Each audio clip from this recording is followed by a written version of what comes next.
every decade, there's more evolution out of the S&P 500. The three largest sectors representing the S&P are down on the year. This is the most transformative trend that I believe we will see in our lifetime. I wouldn't be surprised if we start to see a little bit of move back into tech. Trying to predict when these things are going to pop is a fool's game. This is Bloomberg Surveillance with Jonathan Ferro, Lisa Abramowicz, and Annmarie Hordern. Live from New York City this morning. Good morning, good morning. For our audience worldwide, Bloomberg Surveillance starts right now. Coming into Friday, shaken by geopolitics. What is the goal if there is a U.S. military strike? We're going to make a deal, or we're going to get a deal one way or the other. I would think that would be enough time, 10, 15 days, pretty much maximum.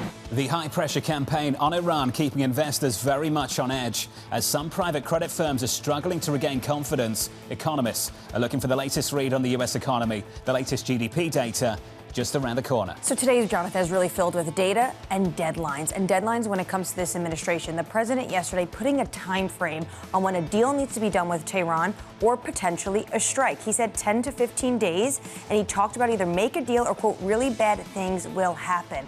What we need to remember, though, last summer when the president gave a deadline of about 2 weeks, what happened within days? B-2 bombers flew over Iran and struck their nuclear facilities. So potentially this is also a tactic that he is using to try to distract the Iranian regime. So crude responded to this. It's lower this morning by about 0.5% on Brent and WTI, but the rally we've seen over the previous 2 days, 6% plus. Clearly the equipment in the region, it's all about the optics. You want to signal maximum pressure and a bunch of different options. But this is outside of the president's traditional playbook. And you and I have talked about that repeatedly. The president's playbook is targeted fast, a clear objective that ultimately leads to a period of de-escalation. It's not about getting bogged down in a regional war. And it's really hard to do that with Iran because we know what immediately their tactics are going to be in terms of response and also what the U.S. wants them to do in terms of a deal. These three red lines. Iran has never had that sort of engagement and have never had that appetite to come to the table. Wall Street Journal yesterday said what the president is weighing right now is an initial limited military strike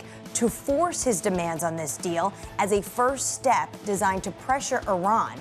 That would be the first initial strike, but then what happens after? That's the question. So we've got to stay on top of this story and this one too. Check out Blue Owl in the pre-market. Struggling to recover following yesterday's slide. We're down by 2%, down 6 yesterday. This is what we've learned through the week so far. Blue Owl said it's restricting withdrawals from one of its retail-focused private credit funds, so this is about redemptions. In addition to that, they've found 4 buyers for a portfolio of loans to help pay out investors, 3 of North America's biggest pension funds, and the headline, and a big headline here, its own insurance firm, which will come across to many as somewhat controversial. This is what the company's got to say. Contrary to what has been reported, we are not halting investor liquidity, we're accelerating the return of capital. There is going to be plenty of questions about this, and we can talk about Blue Owl as a firm, we can talk about private credit markets, but the number one question I think a lot of people will have for the bull case for the US economy, private markets have driven this economy for quite a while. What happens if that credit availability starts to dry up? And that's a conversation we'll have in just a moment. That's a huge conversation, and it's very concerning to a lot of individuals looking at this. The Blue Owl CEO also said we're simply changing the method by which we provide redemptions. This is why a lot of people have concern about what is actually going on. And you know what, Jonathan? It's always peculiar when J.P. Morgan's Jamie Dimon, October of last year, talked about cockroaches in the private credit market. And then what did we hear yesterday from Senator Elizabeth Warren on the same side of Jamie Dimon, talking about how this is a concern and concern that she has as a senator for retail investors that are involved in this space. We've got a lot to talk about this morning. Coming up, we'll catch up with Goncalves of MUFG, with investors very much on edge. Stephen Cook of the Council on Foreign Relations as the US moves closer to striking Iran. And Jon Hill of Barclays ahead of the latest read on inflation. We begin this hour with stocks struggling to bounce, with a fresh slate of data very much on deck. Goncalves of MUFG writing there is high conviction. It's going to be about a year. The jury is still out, and we believe markets will resolve this inconsistency. George joins us now for more. George, good morning. Good morning. You do not seem to buy the high conviction outlook that this economy is going to rally and rally hard. Yeah, no, look, I think it's all about the whole starting points, which has been a big theme of ours. And, you know, we, like your intro about the private credit, you know, we have a lot of moving parts. We have this idea that we're going to rotate out of the really highly valued sectors like technology into the industries that need it. Those industries have been kind of kept afloat by low rates over the last 10, 15 years and by a lot of private credit as well. And so, like, if you start to kind of have wrinkles and some sort of constraint on credit in those areas, middle market type lending and small businesses will suffer from that. So like, how can you rotate? So at least in the US. This piece by piece, because this is an important story. And whenever we see issues like this emerge, and we've seen issues like this emerge repeatedly over the last decade or so, you'll see the comparisons, you'll hear the comparisons to 2007, 2008. Are the canaries beginning to fall in the private market coal mine? What's your response to that kind of language, that kind of coverage over the past few days? Look, I think it's worth monitoring. But this really starts, to Annmarie's point, like really last year in October, right, with just the focus around the actual individual credits into the actual providers of the credit, and at the same time we have this big focus around potentially bank deregulation. And maybe this is kind of like part and parcel, fait accompli from 15, 18 years of banks being overcapitalized, not really lending to the real economy, and that forced private credit to take the place. And maybe we're coming full circle on that. We've heard repeatedly coming out of the pandemic that corporate balance sheets are a whole lot stronger. The consumer balance sheets are a whole lot stronger. Are you seeing stress on the consumer side starting to emerge as well? Or have you got the all clear on that front? I mean, you cannot look at data in aggregate. That's the whole problem. It's been something we've all been talking about, this, the K-shaped economy. The 80, 90% are stressed. We can't not deny that. And so that's why it comes down to collateral, market valuations, and can we really truly have that perfect rotation into the industries that need capital? Based on the conversation we've had and that you've had with your clients, would you have guessed that we're only 2% below all-time highs on the S&P 500? Yeah, listen, but at the same time, though, we've been coiling for quite some time. Really since October, November, we haven't gone anywhere, right? So with all this sort of optimism on growth, why isn't it being reflected in the markets? It's clear this bull market has stalled. That's one way of putting it. There's a vicious rotation, though, beneath the surface. And to your point, the question we've got at the moment is whether that can be sustained into the more cyclical parts of the equity story. And maybe in conflict with that is what's developing in the bond market. The fact that yields have come down to 4% on 10s. Now, repeatedly, we've heard on this programme, there's not much oxygen down here, that we can't stay at these levels, that yields have to climb, have to bounce. Do you agree? I don't agree. Why? Look, a number of reasons. We could take an even bigger zoom out. Look at what's happening in Japan. Japan's inflation's turned the corner. Japan's rates are starting to head lower. We're still a fungible global bond market, and people are looking for the highest yields. And so, you kind of couch that with what we still think the Fed's going to cut 3 times this year, and you kind of think about the concerns around fiscal. And look, today's announcement from the Supreme Court, whatever we get there, might have an impact on the bond market. But even then, there's at least a turn on the fiscal outlook. It looks a little bit better, more stable at a minimum. So you take away the fiscal sort of concerns on the bond market, now you're back to pure fundamentals. And if you think about the rotation that's happening in the equity markets and you kind of compare and contrast to the bond market, it feels defensive. Why are bonds rallying at the same time as everyone's rotating? George, why would we get a reaction, though, in the bond market if this administration has been clear for months that regardless of IEEPA, they will find other ways to enact their tariff policy? That's true. It all depends on timing, rebuttal, and I just feel like you'll have a market reaction if it's sort of struck down, and we do think there was probably a plan B and plan C to your point, but I still think the market would react to it. Why do you still see 3 rate cuts, even though we have individuals like Fed Governor Myron coming out and saying he is seeing, a more robust labor market than he was expecting, as well as goods inflation firming? Look, goods inflation is a small part of the inflation basket. The disinflation that's happening in the housing market is still stalled. If we do ever get the housing market to open up, I still think prices head lower first before they head higher. That's still disinflationary.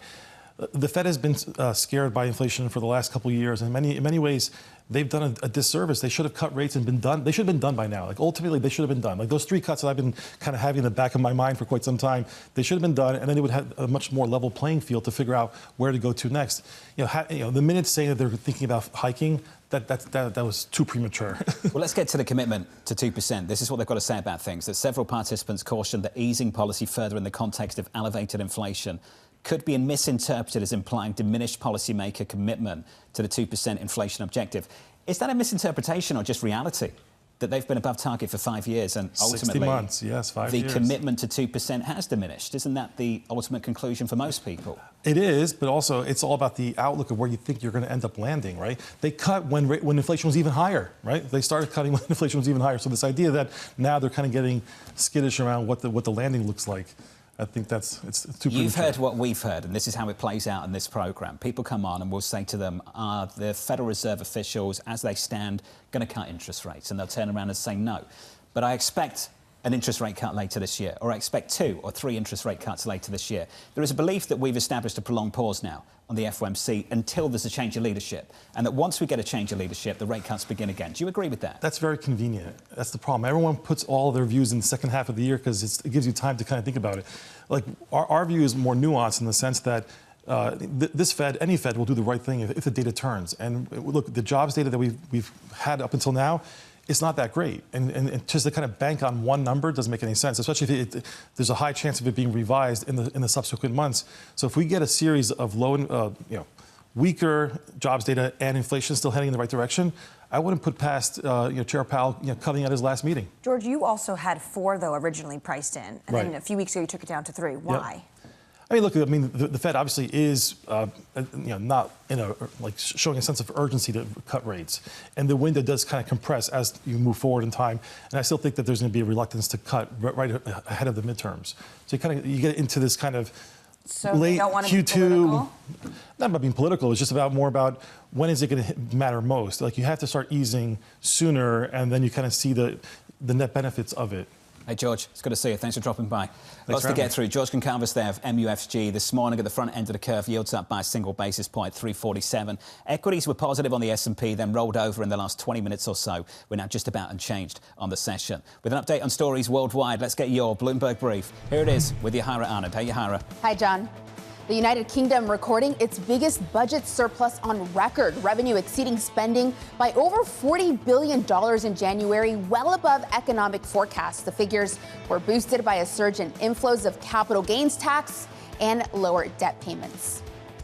Meanwhile, NVIDIA is close to finalizing a $30 billion investment in OpenAI. The Financial Times reporting this will replace the long-term $100 billion commitment the companies agreed to last year. Negotiations are in the final stages and could be finalized as early as this weekend.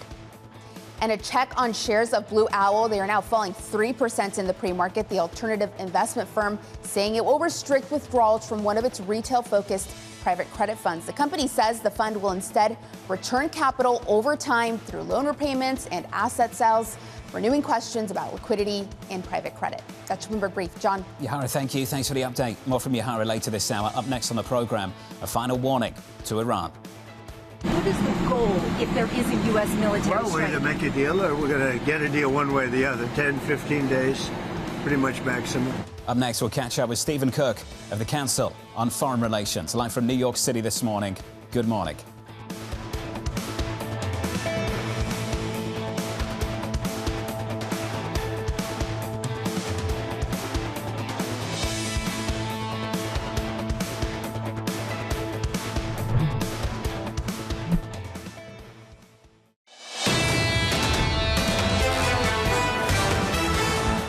This is how we're set up going into the weekend. Data at 8:30 Eastern Time. PCE, GDP, and a whole lot more. Look out for that. After that, UMich consumer confidence going into the weekend. Consumer confidence has been rock bottom on some readings. We're looking for a rebound. I think we're all hoping for a rebound for the year ahead. Let's turn to the equity market. That bounce in the equity market, can it hold? Unchanged this morning on the S&P. Going nowhere on the Nasdaq. Slightly lower on the Russell. Investors on edge for a bunch of reasons. Private markets will talk about that, but also concerns about the Middle East. Check out crude. Following a 6% plus move for the previous 2 days, we're at 66 on WTI. Brent just north of 71. Well, there's heightened geopolitical worries right now when it comes to the Middle East and the buildup of military hardware in that region. It looks like the president could be poised to make a decision to strike Iran or use it as a negotiating tactic to bring them to the table. Either way, the president gave a deadline, 10 to 15 days. He said in some way, a deal will be done. Let's stay on that story. Under surveillance this morning, a final warning to Iran. What is the goal if there is a U.S. military Well, we're going to make a deal, or we're going to get a deal one way or the other. We're either going to get a deal, or it's going to be unfortunate for them. I would think that would be enough time, 10, 15 days, pretty much maximum. So here's the latest this morning. The U.S. amassing its largest military buildup in decades around Iran, with current and former officials saying the Trump administration appears ready for strikes on military and strategic targets. Jonathan Tamari of Bloomberg Government joins us now from Washington for more. Jonathan, we often throw this around and ask people to define success, but I'm struggling to define success on this front. What would success actually look like if the administration goes forward with military action? I think that's one of the really big questions that a lot of people are asking, because they have not been making a public case to the country about what their goals are here, what they would see as success, why they've chosen now to have this large buildup. We know that the president wants to end or decimate the nuclear program. He's been trying that ever since he got back into office. But what exactly that looks like? Does he want regime change? Is there a certain measurements of where their nuclear program stands? That's all unclear. It could be part of his negotiating tactic to keep people off balance, but it also leaves the public and much of Congress in the dark about what exactly the goal is here. So, Jonathan, this is really important. The president, I think, articulated a pretty clear objective when they went into Caracas. It was very clear. It was about removing Maduro. Whether you believe that should have happened or not, that's a different conversation. The objective was very clear. On this front, destabilizing the regime, taking out the regime, eliminating military capabilities, there's a whole range of things. I'm struggling to understand why they're almost refusing to articulate clearly what they want to achieve in Iran. This has been the president's tactic, I think, on many of these foreign affairs issues in his second term. He believes he's enacting and basically facing the consequences later. He believes he's got the power to do it. And I think there's a certain appeal in the fact that he has had a number of strikes, military actions, Venezuela being probably the most prominent one, where he has gotten very quick results, has not had to go through, the process and the delays and the bureaucratic situation that you get when you go through Congress. I think he likes the fact that he's able to get very quick results, very positive results so far. But again, as we've pointed out here, this is we're talking about a different thing with the level of buildup that's happening here, with an involvement so far overseas, and an uncertain outcome and an uncertain path of what happens if a conflict does begin. Jonathan, appreciate your time, as always, down in Washington. Jonathan Tamari there. Joining us to discuss is Stephen Cook, the Senior Middle East Fellow at CFR. Stephen, welcome back to the programme. I asked Jonathan, our colleague, what does success look like? Struggled to answer. I think most people do. But there's an additional question we've all got to ask as well. What is success, and are the risks of pursuing it worth it? What's the answer to that, Stephen? Well, first, on the question of success, the success is anything that President Trump defines it as. And I think that's the issue here, and that's what I think people are struggling with. He operates in a totally different foreign policy level than most of us who've grown up around the U.S. foreign policy establishment, which is he could very well order the strikes, and however they come out, he'll declare it a success, whether it's regime change or attacking the Iran nuclear program. Now, you asked a very important question about the risks. The risks are, of course, one, that it does not work and that the regime remains in place, retaliates against American partners in the region, fires on American forces in the region, and we're often running into a broader regional war. That is, I think, the worst case scenario for the United States. The Iranians are greatly weakened, but the Iranians still have the ability to cause a lot of trouble around the region. So if the United States goes, it's going to have to be sure that it's going to be able to affect the kinds of changes it's seeking. The question is, what are those changes? Is it removing the nuclear program, which, by the way, last June, the president said was totally obliterated? Is it regime change? Is it going after the ballistic missile program, as the Israelis have been advising? We won't know if and when he orders those strikes. Stephen, if there is a strike, what do you expect the Iranians to do immediately in terms of retaliation? Yeah, they have been full of bravado in the last week. They conducted an exercise for several hours in the Strait of Hormuz, a very strategic waterway that connects the Persian Gulf and the Indian Ocean. They have threatened to rain missiles down on Tel Aviv. I think that is probably the most likely response from the Iranians, which is why the president has ordered the USS Gerald R. Ford and its carrier battle group into the region. That group of ships, along with the USS Lincoln, provide and augment air defense systems for Israel's already robust air defense systems and provides air cover for America's partners in the Gulf. the Iranians are limited in terms of their ability to take on the United States. So that's why it seems likely they'll use what remains of their ballistic missile force to try to do a lot of damage to Israel and perhaps other partners in the region. When the USS Gerald R. Ford arrives this weekend, it's going to be a massive military buildup. Do you think that buildup is enough for the Iranians to come to the table in earnest on the three top issues this administration has outlined: ballistic missiles, nuclear, as well as money to proxies? Well, that would probably be the best possible outcome for the Iranians. But so far, at least publicly, they are digging in. They are saying that they will retain their right to enrich. They're willing to negotiate enrichment around the margins. They've come up with some ideas about a pause, which really doesn't matter, shipping enriched uranium out of the country. But I think the theory is amass a lot of force. If the Iranians don't capitulate, then you really do have to use that force, because otherwise your credibility is blown unless you use it. And the president has been clear. They either come to terms within the next 10 or 15 days, or he's going to use that force. What do you think the outreach has been between the administration and allies in the region, Saudi Arabia, UAE, and Israel as well? On the oil front, do you think the OPEC members, if Iran starts to strike some tankers or close the Strait of Hormuz, are they willing to get some more exports on the market to keep prices down? Certainly think that the Saudis and the Emiratis, who have said that they will not participate in American strikes on Iran, will definitely play ball on the oil front. First, I think there's a lot of American force in the region, so whatever disruptions there might be to the oil market, it'll be temporary. But of course, the Iranians have been putting oil on the market despite being under heavy sanction. But I do think we are at a moment where the Saudis and the Emiratis, despite Saudi financial and fiscal troubles, would play ball if it does mean a positive change to Iran. How close is coordination right now between Israel and the United States? Because as you said, if there's going to be a retaliation, it's going to be across the Israeli skies.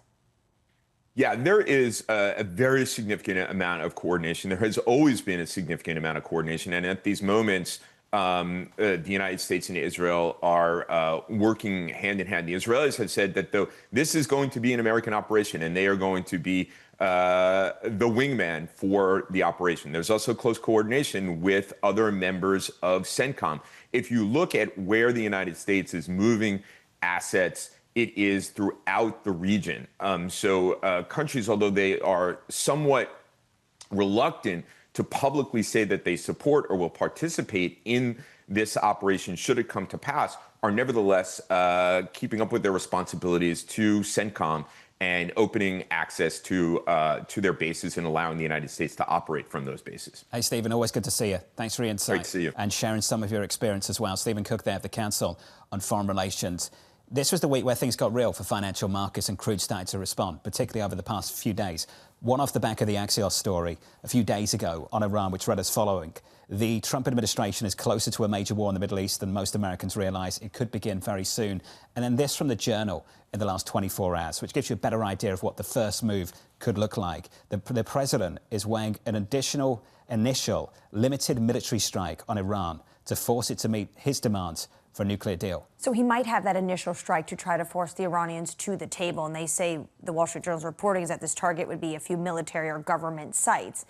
The question is, if Trump was to take that action, is it enough to force the Iranians to the table on three issues? It's not just nuclear. It's intercontinental ballistic missiles, as well as the support for the proxies in the region. And that is a big question mark. But to that Axios point, just look on Twitter. You could see all the hardware in the region. This looks like 2003 before the United States entered Iraq. So Americans should be prepared. This is a high-pressure campaign to negotiate, and we'll see what comes next. 71.33 right now on Brent, 66 on WTI. Up next, we'll catch up with George Pollack of Signum Global as the president declares victory on affordability. Plus, Yahira drops by with your morning movers. Shares of Bluewell continuing to fall on new fears for private credit. That stock is down again this morning by 3%.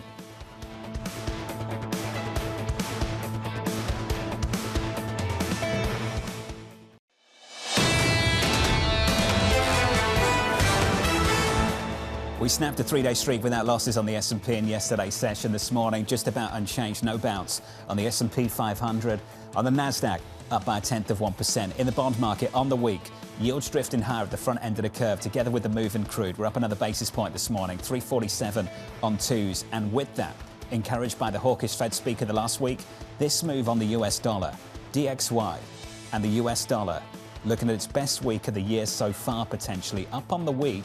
Softer on the session, but up on the week by 1%. And there's only two narratives going into this when it comes to the dollar. Obviously, what you said in terms of traders paring back their expectations for the Federal Reserve to cut interest rates. Even someone like George, who thinks that there's going to be 3 cuts, he did have it at 4 at one point. And then on top of that, if you really are concerned about huge geopolitical risks and a flare-up in the Middle East, and not just a strike on Iran, but potentially if that was going to be a wider regional war, you want to go into the dollar. Yeah, I can't read the geopolitics. I don't think anybody can right now. This could go either way. When you look at the move in crude, with Brent back in the 70s, you start to ask questions about whether it would restrict, contain their ability to cut interest rates later this year, or whether this tips the economy over because this economy isn't as strong as the last time we had a big energy spike off the back of the pandemic. It's a great point. A lot of people have been putting into their forecast, putting into their how they view this economy with much lower crude prices. If you have a strike on Iran or a much regional war, you are going to see prices spike.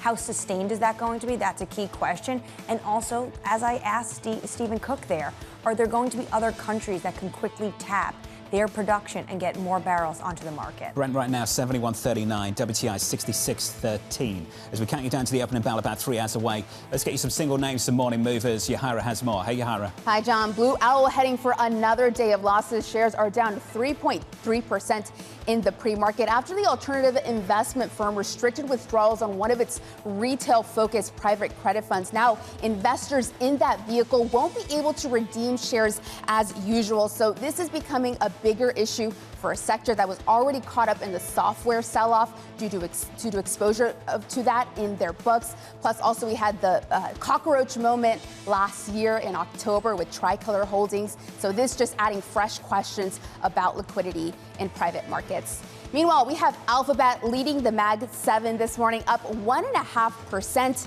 after it got a meaningful price target raise from analysts over at Tigris. Hear this, raising the price target from $280 to $415 and keeping their strong buy. The analysts there making the case that Alphabet has multiple powerful growth drivers, including AI-driven ads, plus momentum in its cloud business. And we end on Akamai Technologies. This is a cloud technology company that gave a weaker profit outlook than expected. It became the latest company to warn that rising memory costs are going to eat into margins, and they're just going to have to raise prices. So shares are falling nearly 11%. John? Yahara, thank you. More from Yahara later this hour. On our radar this morning, the Supreme Court could announce the fate of President Donald Trump's tariffs as early as this morning. Justices may rule over the president's use of emergency powers to justify his signature economic policy. Elsewhere, shares of Blue Owl falling. The company selling a $1.4 billion portfolio of loans to help return cash to investors. Blue Owl finding 4 buyers, including 3 of North America's biggest pension funds and its own insurance firm. And finally, the Fed Governor Stephen Myron changing his tune on interest rate cuts for the year. Myron saying a strong labour market and firming goods inflation would, quote, make me undo what I did in December. So he's coming back, backtracking slightly, but he says if I had no more data in hand right now and had to put a dot at the March meeting, I would respond to the data again and probably end up moving my dot back to where it was in September. So what we see from Stephen Myron is very open in terms of how he is immediately looking at the data and what that would mean in terms of his view on interest rates. He's not doubling down. He's saying, I'm going to move where the data tells me to move. Some good news on the affordability front, and this has been a target, a big effort of this White House under President Trump. Mortgage rates, they've fallen to the lowest level in more than 3 years. And I imagine that's going to be part of the pitch at the State of the Union next week. Well, remember, we were supposed to have a huge housing policy director from this administration at Davos. The president was preoccupied with other things like Greenland. So now I imagine we are going to get a lot more details when it comes to housing and making it more affordable for Americans to climb on the housing ladder at the State of the Union. But we have seen already this president do a lot when it comes to housing in terms of mortgage-backed securities, having the FHFA buy more of those. But in terms of trying to loosen up the housing affordability crisis, there's a lot that potentially could be done, but people are saying, will it actually be enough? Let's stay on that story. The president taking his economic agenda on tour, declaring victory over affordability. We inherited a mess with high prices and high inflation, and we've turned it around and we've made it great. They caused the affordability problem, and we've solved it. What word have you not heard over the last 2 weeks? Affordability. Because I've won.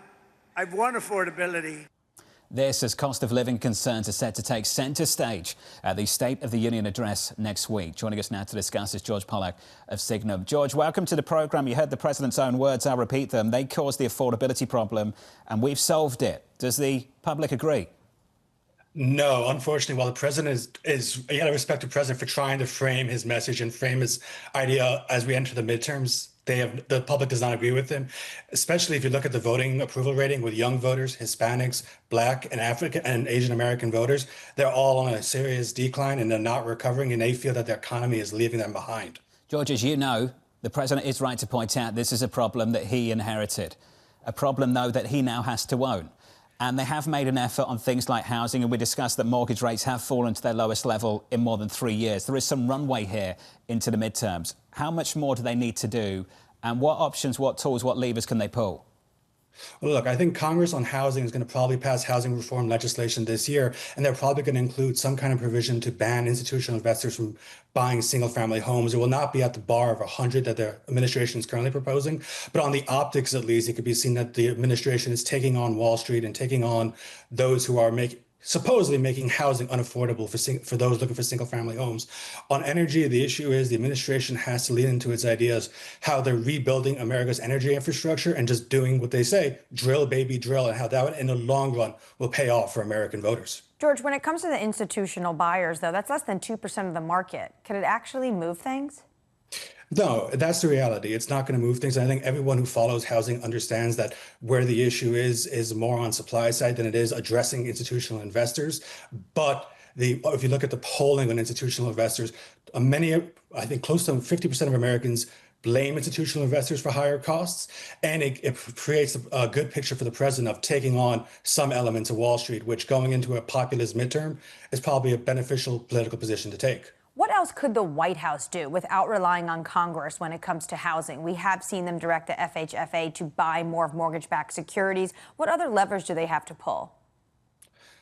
I'm sure they could try to do something in terms of cutting off certain tax credit loopholes for institutional investors. They could propose trying to force Congress, again, I know you're asking what they can do on their own, but to do something with the capital exclusion tax. So right now, I think that's at $500,000. Put that up to 1 million, 2 million to try to convince older homeowners to sell out and capture those tax benefits. But really, from the White House's perspective, they need to work with Congress to get something because I think they're kind of limited on their levers within the White House itself. George, when it comes to focus on affordability ahead of the midterm elections, we also, of course, had the president for months talking about a tariff dividend check. That conversation has pretty much evaporated. Do you have an update? And I'm thinking about it today, especially as we may get Supreme Court releasing the opinions on IEEPA. Look, I would not be surprised if the president continues to push for it. But the issue is he's also killed off the idea of a second reconciliation bill because he seems to implicitly understand that the GOP does not have the votes. So when we go to the State of the Union next week, I imagine he's going to call for Congress to pass some kind of tariff rebate check. But he's either going to have to say, Congress, if you do, you have to do this, or if you don't, I'm going to try to find a way for the administration to do it on our own. George, drill, baby, drill. You mentioned that phrase. We're drilling here in America. We're producing almost 14 million barrels of crude every single day. Crude, though, is rallying. Crude's back up into the 70s on Brent, WTI approaching those levels off the back of a bigger presence in the Middle East and the threat of military action on Iran. George, does the president want to address the nation next week in the State of the Union with crude rallying off the back of military action in Iran? If you listen to those in the MAGA universe like Steve Bannon or Kurt Mills, they can't believe the president is choosing to focus on foreign policy going into the midterms. Their whole thing is if you want to focus on foreign policy, do it after the midterms. Right now, you need to be focused on domestic concerns like affordability, and they can't understand it. And they think this president is so focused on issues that he thinks make him look good legacy-wise that he's forgetting that he still has to deal with the political consequences in November. So, George, are you basically saying he's losing the base at the moment? He is absolutely losing elements of the base based off, one, the affordability concerns, and two, in 2016, it was the New York Times that the Clinton the hawk tunneled the dove. And for a lot of people within the wider MAGA universe, they believe that. And they think these foreign policy entanglements, as much as they may build opportunity for long-term peace are not in the U.S.'s long-term interest, and the focus needs to be on domestic issues. George, appreciate your time. As always, thanks for jumping on. George Pollack there of Signum weighing in on the situation in the Middle East, what it could mean for the State of the Union address next week. It could potentially mean the president is going to be addressing the nation, as you say, with gas prices going up because oil prices are going higher, because he decided this weekend to potentially take a strike on Iran. The USS Gerald R. Ford will be in position by Saturday, so that's the earliest we could potentially see this president take that strike. That is going to be very challenging, especially since for a lot of Americans, they're going to start to remember 2003 and the invasion of Iraq, and that does not have a very good reputation on the minds of a lot of Americans. What's the objective? Do we know what the objective is?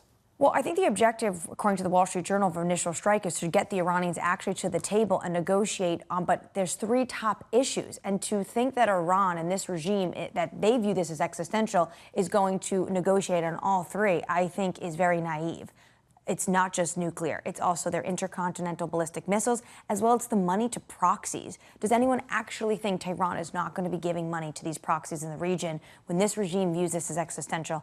I don't think so. And the other big question is, what does the next day happen? Even if the regime was to actually be obliterated, what is day two? There's no defections right now, and there's no real opposition on the ground. Crude oil, big move this week, up by more than 6% in just 2 sessions this morning, pulling back just a little bit. We're down by 1/10 of 1% to 71.56. With an update on stories worldwide this morning with your Bloomberg Brief, let's cross over to Yahara for more. Hey, Yahara. Hi, John.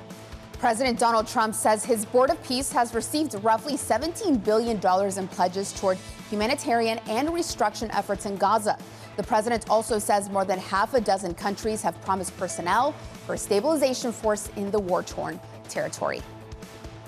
Former Prince Andrew has been released under investigation after being arrested on suspicion of misconduct in public office. The arrest coming after new details emerged about his relationship with convicted sex offender, the late Jeffrey Epstein. The brother of King Charles has consistently denied any wrongdoing. And Minneapolis Fed President Neel Kashkari taking aim at NEC Director Kevin Hassett, accusing him of trying to undermine Fed independence. It follows Hassett criticizing a New York Fed economist study which found U.S. companies bear most of the burden from President Trump's tariff hikes. Kashkari defending the study. That's your Bloomberg Brief. John? Yahara, thank you. This was a mistake for more reasons than one, but I think the ultimate reason for me is this is a blog that hardly anyone read. And now everyone's reading it. Well, now everyone's reading it. You got to make the blog great again. You come out and, throw some swings at it, put some darts on it. And the headline now is that economists who believe that the Americans have to bear the brunt of tariffs should be disciplined. Yeah. That is of course that is what the so White that's what House everyone's thinks. reading now. Yes, that's everyone reading. Yeah, and also now people are actually reading the report, and that report said that Americans are 90% of those tariffs they're bearing the cost of that, and potentially those tariffs might be named illegal at 10 a.m. today. Wait and see. A communication misstep, perhaps, from the White House. Up next on the program, dialing back the dovish till. If we don't adjust policy down, then I think that we do run risks of rising recessions. The need for me to dissent for 50 becomes a little bit less as we come down. Up next on the program, we'll catch up with Jon Hill of Barclays. He joins us next, live from New York City. You're watching Bloomberg TV.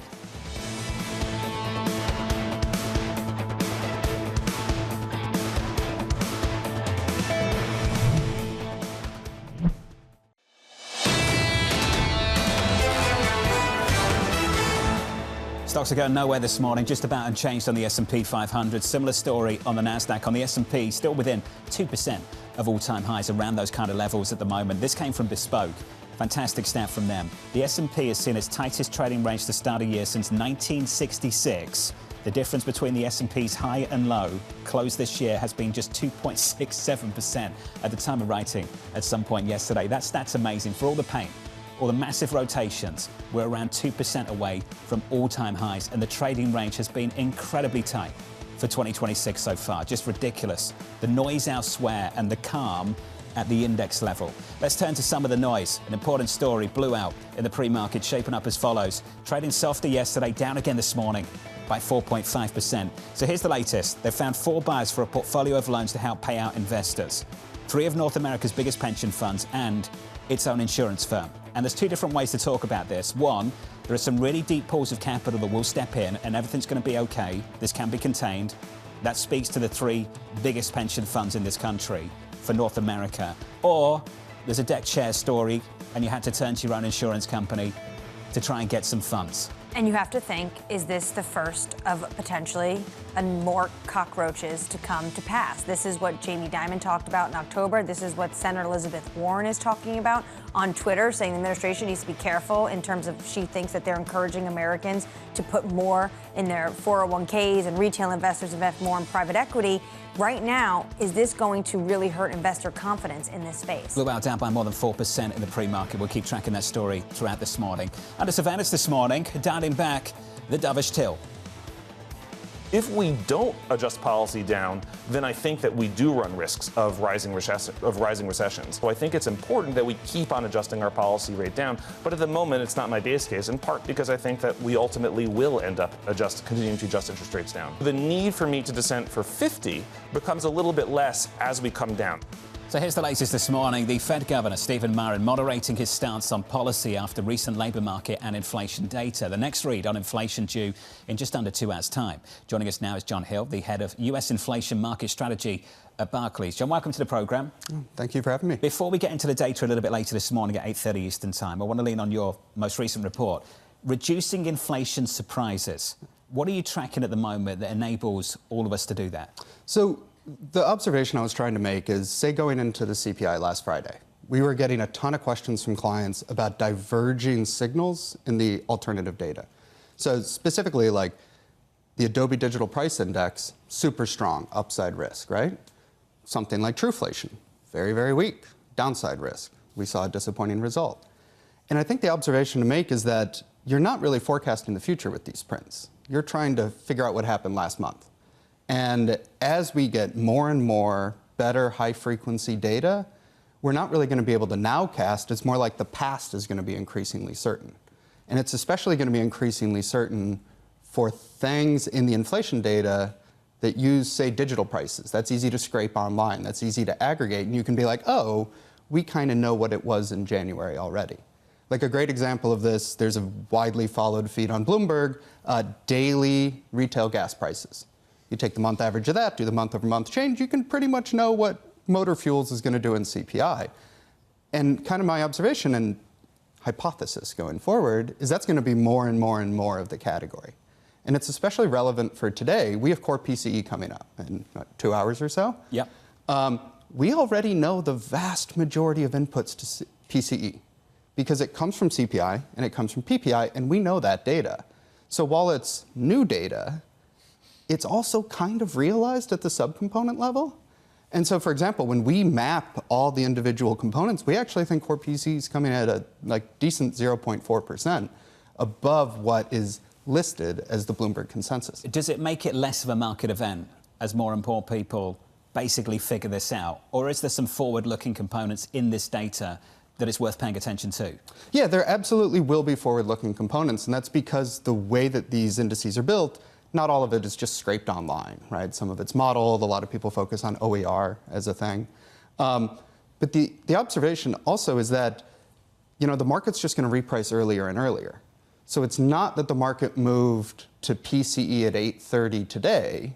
It's that once everybody refreshed their sheets after CPI and PPI were in, it was like, oh, wow, core PCE is going to come in at 0.4. Legal services distorts this higher. The big drop we got in used cars that mattered for core CPI matters a lot less for core PCE. So it's kind of like rotating where that repricing is. And in the modern world, you can look at digital prices, you can look at generative AI, pick your favorite tech topic. The world's getting faster, the world's getting earlier, and the market's going to reprice as such. Do you think Fed policy gets noisier or quieter? I think Fed policy just needs to be more data dependent. You can even see, if you listen closely, Powell has picked up on this. There have been a couple times where core PC hasn't actually been released, and he'll say, indicators suggest. They're doing this at the Fed as well. And to be fair, everybody kind of should if you care about these detailed component kind of things. And as a result, I think it also makes the market more sensitive to some of these alternative data feeds. So it's no longer going to be sufficient just to look at CPI for what's happening. Now, to be sure, there are issues with revisions and reweightings and different scopes and all that. But the world's broadening out and it's speeding up. What do you most focus on in the alternative data space? We try to be agnostic. I focus heavily on U.S. fixed income, and so the cash flows on those products, it really only matters what CPI says. So what we focus on is, in the alternative data, what actually correlate well with different parts of CPI. There are certain used vehicles that pay close attention. As an example, there are food tracking prices. And I think not only over time is that this kind of the lower bound of where we're at, I think it's going to get better, faster, and more widely consumed. You mentioned the Bloomberg basically tracking the motor fuel. Mm-hmm. I track AAA almost every single day to see where the gas prices are across America, especially when the president says we're going under $2 a gallon. How important is the oil story right now in terms of those alternative data spaces, given the potential conflict we might have in the region, the spike we've seen in crude prices? It's absolutely essential. And it's one thing where you can look at futures prices. We already have good visibility on that. But consumers buy gallons of gas, not barrels of oil. So it's better to try to track the residential true cost. And this could be meaningful, if oil prices continue higher or really, really spike, this could be meaningful for headline CPI, right? First order back of the envelope, every 10% move in WTI is worth about, call it 15 basis points in headline. And it gets larger the more nonlinear you get. So it's one thing to go from 60 to 66. It's another thing to go to 100, right? The second order consequences get much, much larger. I think it's one of the biggest macro stories out there right now.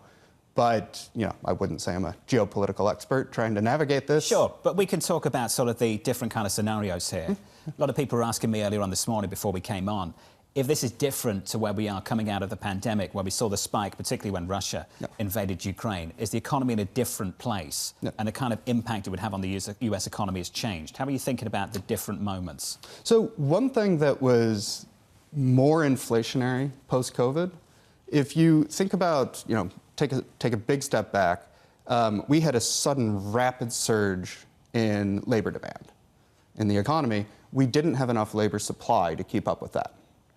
And then in recent years, you had a lot of immigration, that increased supply-demand 101, that's downward pressure on prices. Now we're at a moment where we've seen a reduction in immigration. We have an aging domestic labor force. And so supply-demand is much more in balance, or closer to balance. And then if you introduce this price shock, it could feed through very differently. So we're vulnerable to price shocks still, inflation shocks? Absolutely. And part of the other, inflation wonks like to talk about expectations, right? Sure. We've gone through however many months now of above target expectations. If you have yet another shock, you could imagine those expectations being more susceptible to being reset higher. Jon, this was smart. It's good to see you. Thanks for sharing your report with us as well. Jon Hill there of Barclays on inflation data, how to track things and what to look ahead to at 8:30 Eastern Time. Coming up on the programme in the next hour, we'll catch up with Greg Boutle of BNP Paribas, the former White House trade official Kate Kalutkiewicz, Alicia Reese of Wedbush, and Collin Martin of Charles Schwab. If you're just joining us, welcome to the programme. Equities rolling over just a touch. We're down by 0.1% on the S&P. The bond market quite well behaved. Yields up by a single basis point at the front end of the curve, 347. But all eyes at the moment on the Middle East and what's happening with crude. Big rally over the previous 2 days. A bit softer this morning, lower by 0.5%. Crude on Brent, 71.32.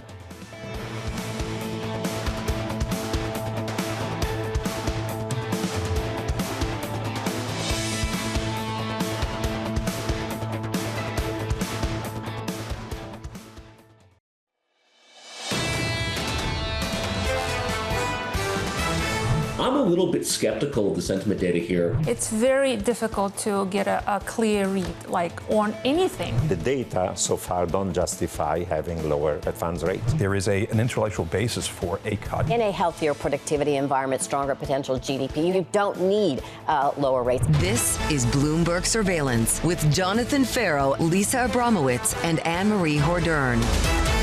Live from New York City this morning. Good morning for our audience worldwide. The second hour of Bloomberg Surveillance starts right now. Your price action, your scores look like this. Equities just a little bit softer. We're down by 0.1% on the S&P. Likewise on the Nasdaq. In the bond market, yields a little bit higher at the front end of the curve, up by a single basis point. Twos at 346. Coming into this at 8:30 Eastern Time. Tons of data. A read on GDP. PCE, and later on a read on UMich consumer sentiment. All worthwhile. What could change UMich? This move in crude.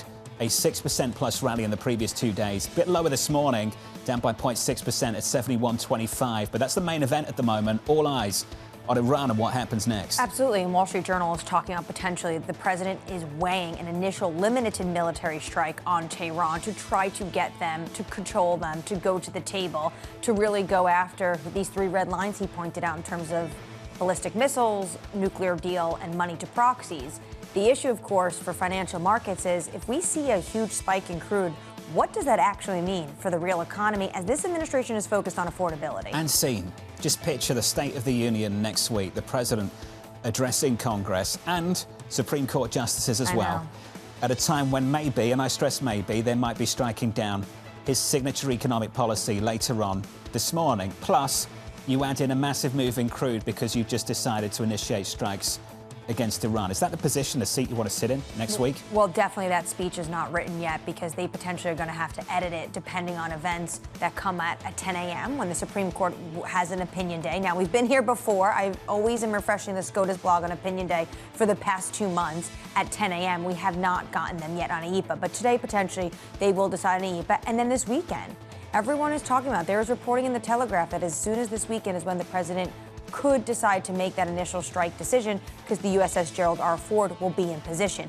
There's a tremendous amount of military hardware right now in the Middle East, which is why you see prices in crude going up. Crude north of 70, north of 71 on Brent. Lots to track this morning, including this move in the pre-market from Blue Owl. Blue Owl down again after sliding yesterday and taking the likes of Apollo and Blackstone with them.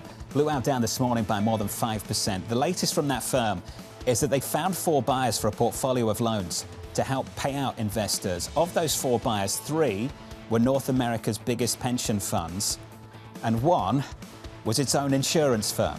Now, there are 2 different ways, as we've stressed throughout this morning, to look at this. One is that there are deep pools of capital available to step in. The other is that you have to turn to your own insurance firm to move the deck chairs, and you'll make your own judgment on where we are. So they have the $1.4 billion to liquidate in these assets, but as you point out, it's basically how are you thinking about what they are doing? What does it actually signal and mean? This is what the Blue Owl CEO had to say, quote, "We're not halting redemptions, we're simply changing the method by which we're providing redemptions." It's getting difficult to put a floor under that story at the moment. It seems to regain confidence. That stock is sliding once again, and we'll stay on top of it right here on Bloomberg TV. Coming up this hour, we'll catch up with Greg Boutle of BNP Paribas with stocks edging lower, the former White House trade official, Kate Kalutkiewicz, with a potential SCOTUS tariff ruling on deck, and Alicia Reese of Wedbush saying Netflix is the superior option to win the Warner Brothers streaming battle. We begin this out with markets looking to regain a firmer footing. Greg Boutle of BNP writing, "We're cautiously bullish. We acknowledge that a hint of caution is warranted, but a move higher, up through 7,000, we think is a rally people might have to chase." Greg joins us now for more. Greg, good morning.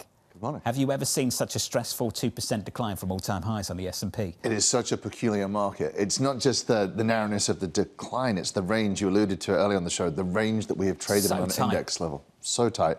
But under the surface, there are plenty of things that have got people worried. It begs the question, have we really seen the worst of it at the index level? Well, I think something really has to change. Like, there are signs of stress in the equity market. You can look at the VIX. The VIX troughed at 14 at the back end of last year. It's now up above 20. People are clearly worried. Either we need to see some kind of normalization in volatility or something happen in the equity market. Well, let's get into the worries. Yep. What are the worries? What are the hierarchy of worries right now? So I think the biggest one this year has been the declines in software and people worried about the kind of existential threats to that business, which has driven this massive rotation under the surface in equities. Geopolitics, obviously, you've been talking about crude, Iran all morning. That remains something bubbling away in the background. But really, I think it's the rotation in software that has been the real pain trade for people. Is it the equity story in software or the ripple and the rupture it could generate in private markets? What's of more concern at the moment? I think the 2 things are very interlinked. Obviously, people are focusing a little bit more on private credit with the news flow this morning, but I think it's really predominantly an equity story. The extent of the rotation and the split between semis and software is very unhealthy. So why are you still cautiously bullish? Well, there's many, many things to be worried about, but everyone is worried about them. That's why the VIX is up at 20. When you look at the parameters of the option complex, what you can see is skew, the downside versus upside, the relative cost of that at 2-year highs. When we look at our positioning metrics, we see things like systematics, like CTAs and vol targets all having delevered. Flows have looked much less pro-risk at the start of this year. So there are lots of things to be worried about, but people are worried about them. Right. So the fact that they're worried doesn't give you as much a cause of concern because you know how to deal with them. Jonathan mentioned what was going on with Blue Owl and private equity, and you said this is kind of interlinked with what's going on in the equity market. So are you concerned that there are more cockroaches to come out of the wall? There's definitely concerns about this, and we see the extent of the price action, some of the declines in equities. It's clearly unhealthy. So we're concerned about these things, but we do have to think about bigger picture. How does the world look for the equity market? Well, we're expecting double-digit earnings growth. Analysts are revising forecast higher rather than lower. Nominal GDP is very high, and the Fed is engaged in a cutting cycle. How much more they will cut, or if they will cut, is up for debate. But when we look at those things relative to history, that tends to point to pretty good outcomes for It just begs the question again, though, why it's not working. So I'm going to keep going back to it. Hot nominal GDP, right there with you, understand it. The Federal Reserve is contributing to that, I'm sure. And on top of that, massive tech capex. Conclusion should be chase the beneficiaries. NVIDIA, it's done nothing all year. Make sense of that. So I think it's quite hard to make sense of it. So part of it is working. When you think of the market, I split it into two halves. That more cyclical part that is correlated to the macro and the hot GDP and the secular story. The cyclical part has worked this year. You can look at the performance of something like the Russell, the small and mid caps, equal weight S&P, the industrials. They've all been working this year. Tech has been the laggard. Now, what we've seen is software really capitulate, and that has taken the kind of wind out the sails of all of tech, really, at least in the large caps. Now, when we look forward, we have some pretty significant catalysts in terms of NVIDIA earnings, Broadcom earnings, NVIDIA GTC.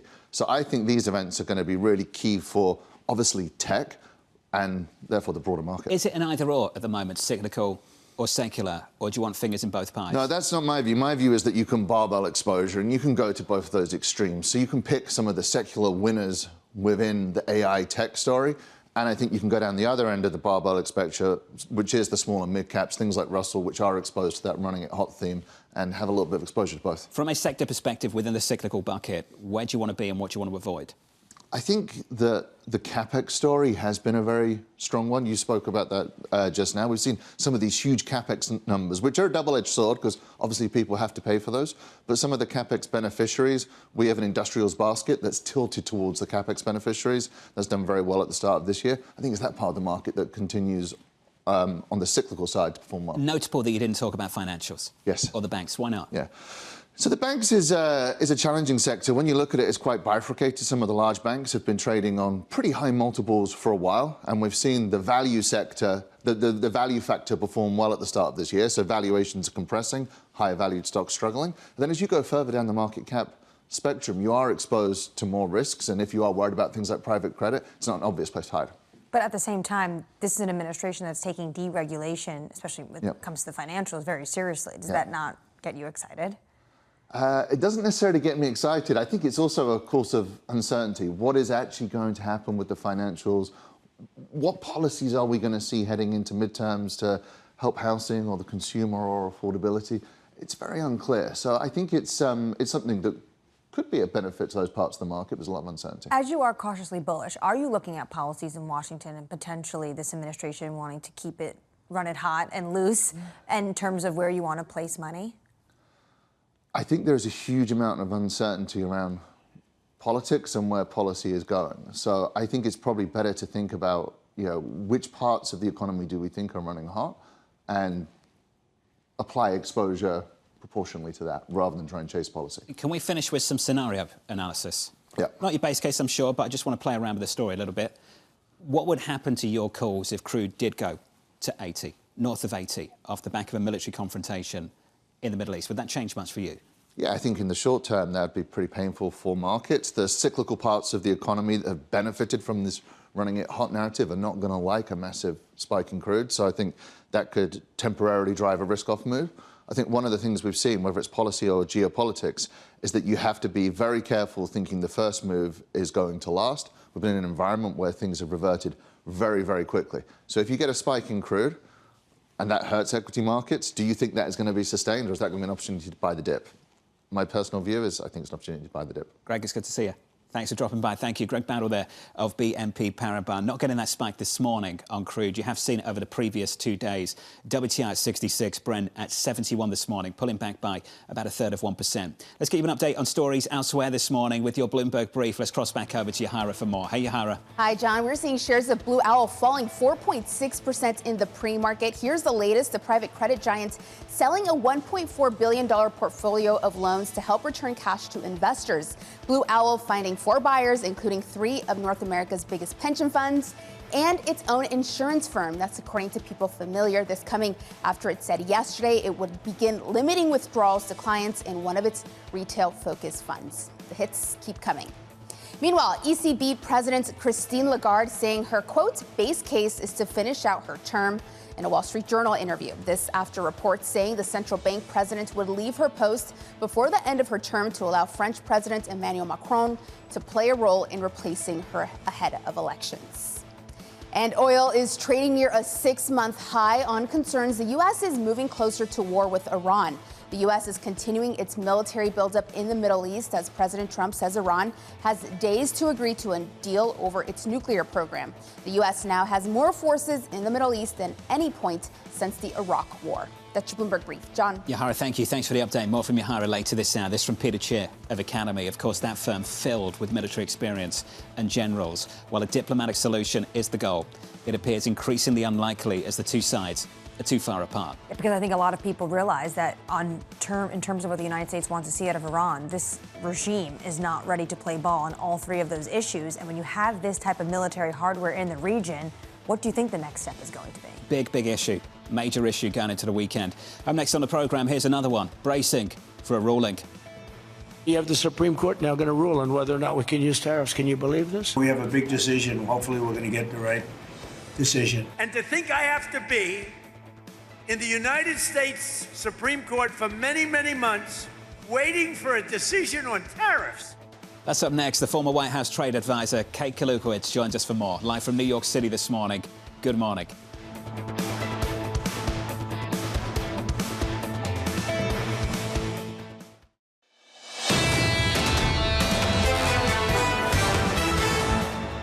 Equities this morning just slightly negative going into this.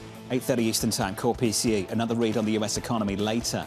New Mitch consumer confidence heading into the weekend. That drops at 10 a.m. Eastern Time and setting the tone for the President's State of the Union next week, potentially a ruling on his signature economic policy. The Supreme Court opinions dropping a little bit later this morning. That very much in focus. And those justices go to the State of the Union. So you can envision a scenario. The president is giving a speech. We know he likes to go off prompt and off script. And he's going to call them out saying, why did you decide that my tariffs potentially were illegal? We might get some clarity on that. How many people have said to us, though, on this programme that, yes, that is the consensus view. That's the base case. That will be the ruling. But ultimately, it won't change anything.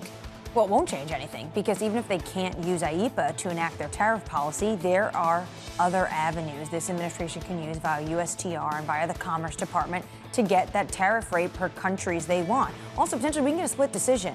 The Supreme Court could say, look, the fentanyl tariffs, that is an emergency action, but the reciprocal tariffs are not.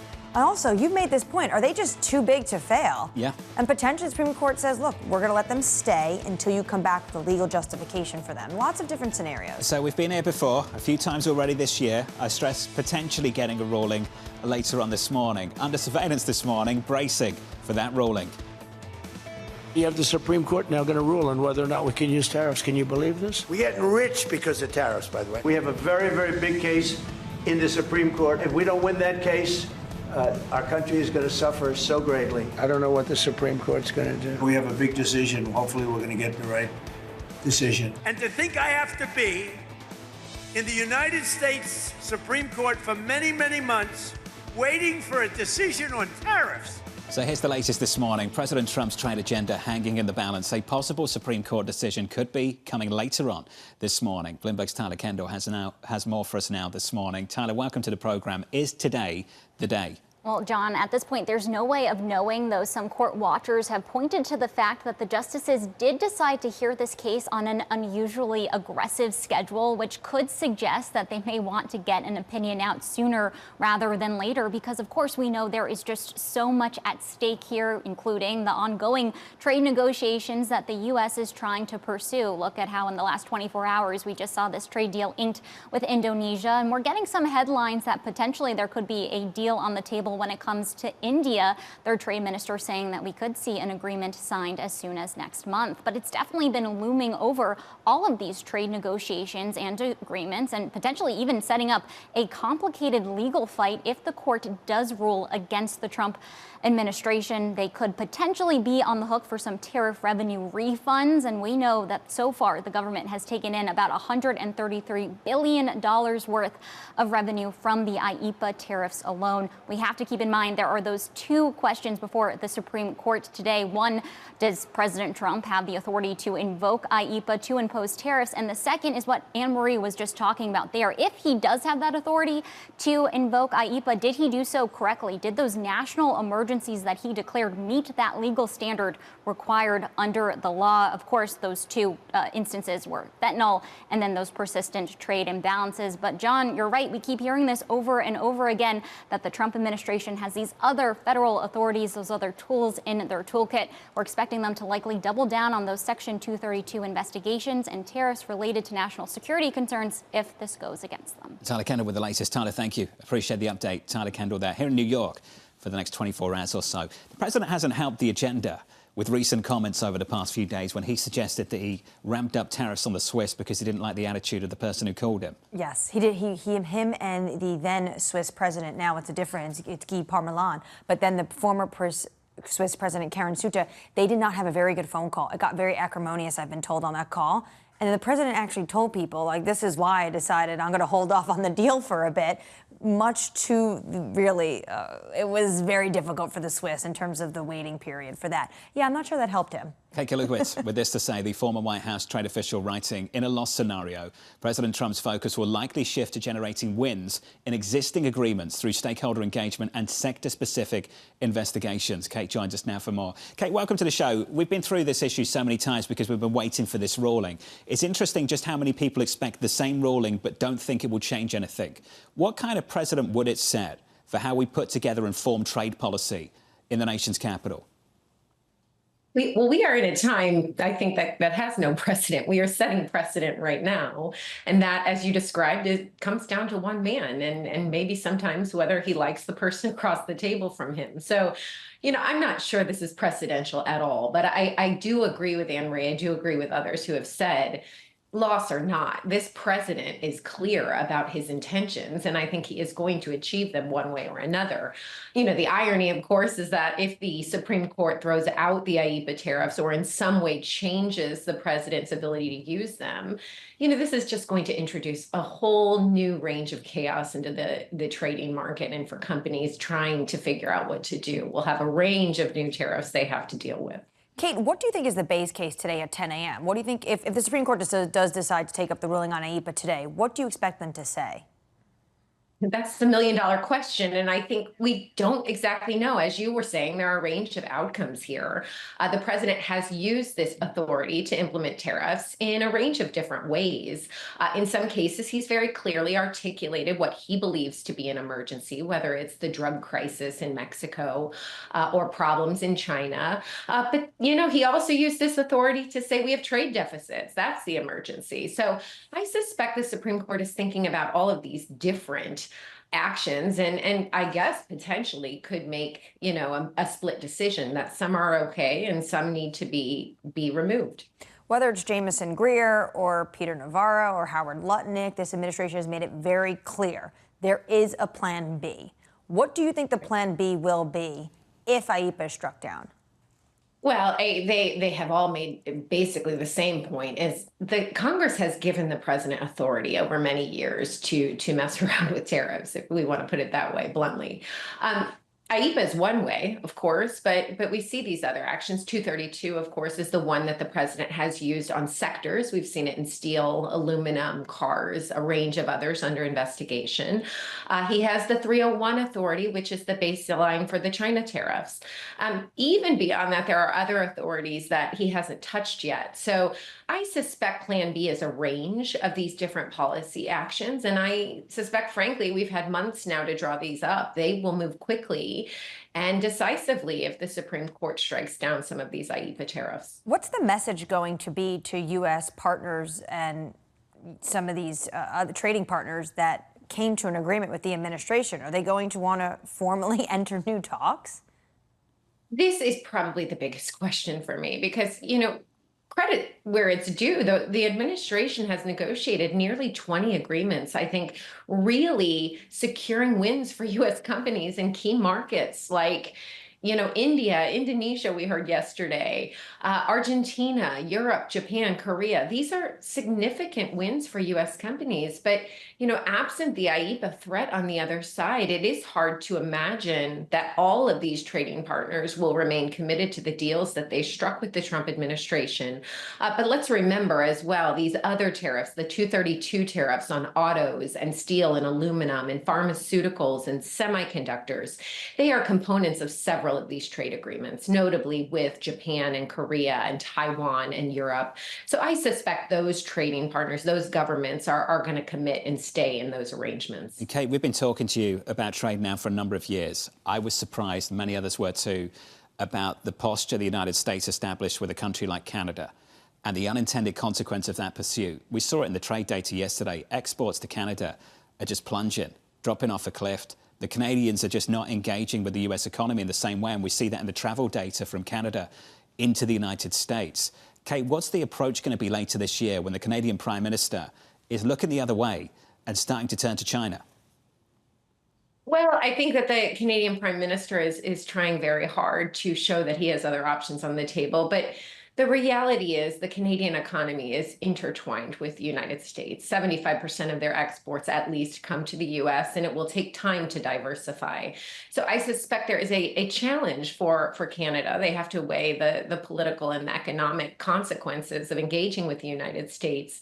You started this off by describing the president's approach to the Swiss president. I mean, I think this is personal with Canada.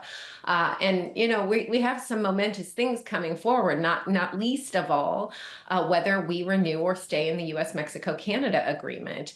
The president and his team in the last couple of days have publicly been saying, Mexico's doing great, Canada not so much. They continue to show that they're prepared to move on without Canada. But I think, again, the Canadians are going to think about what is in their best economic interest. And I think it is to remain with the United States. Kate, appreciate the update. Thank you. Kate Kalutkiewicz there, the former White House trade official. Also, got to confront the consequences of engaging with a country like China and the risks associated with a move like that for the Prime Minister. And also, what does it mean for this country? Do you see what Ford is potentially doing? According to Bloomberg, went to a U.S. official and said we might do a joint venture with Xiaomi and make those cars in the United States.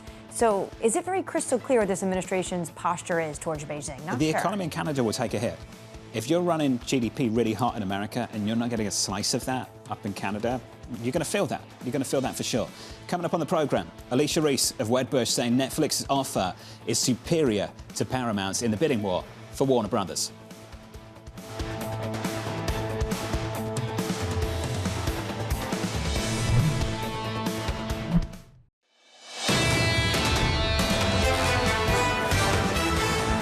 We're just about positive on the week so far this morning. We're down a little more than 0.1% on the S&P. On the Nasdaq 100, down by 0.2.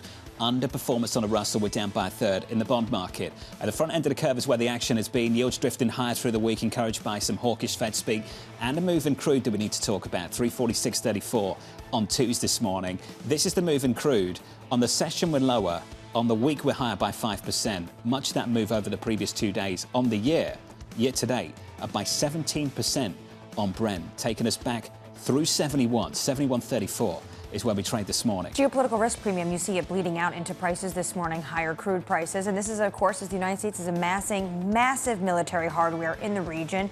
And you have reports the president is weighing his options in terms of he does not get a deal.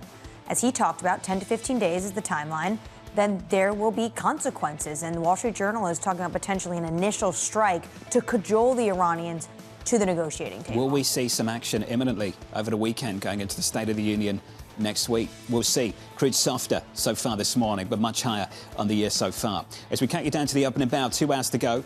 Let's get you some movers, some single names. Danny has more. Hey, Danny. Hey, John. The sell-off in Blue Owl continues at pace this morning, already closing yesterday at its lowest since August of 2023. At issue is whether there's a liquidity mismatch when you sell private credit in a wrapper to retail investors. They were facing a redemption about $1.4 billion worth of loans. They tried to fix that by merging two funds. That didn't go together. So instead, they sold off this loan book. And Blue Owl would point to the fact that those loans were sold close to par, saying that it proves that there is liquidity.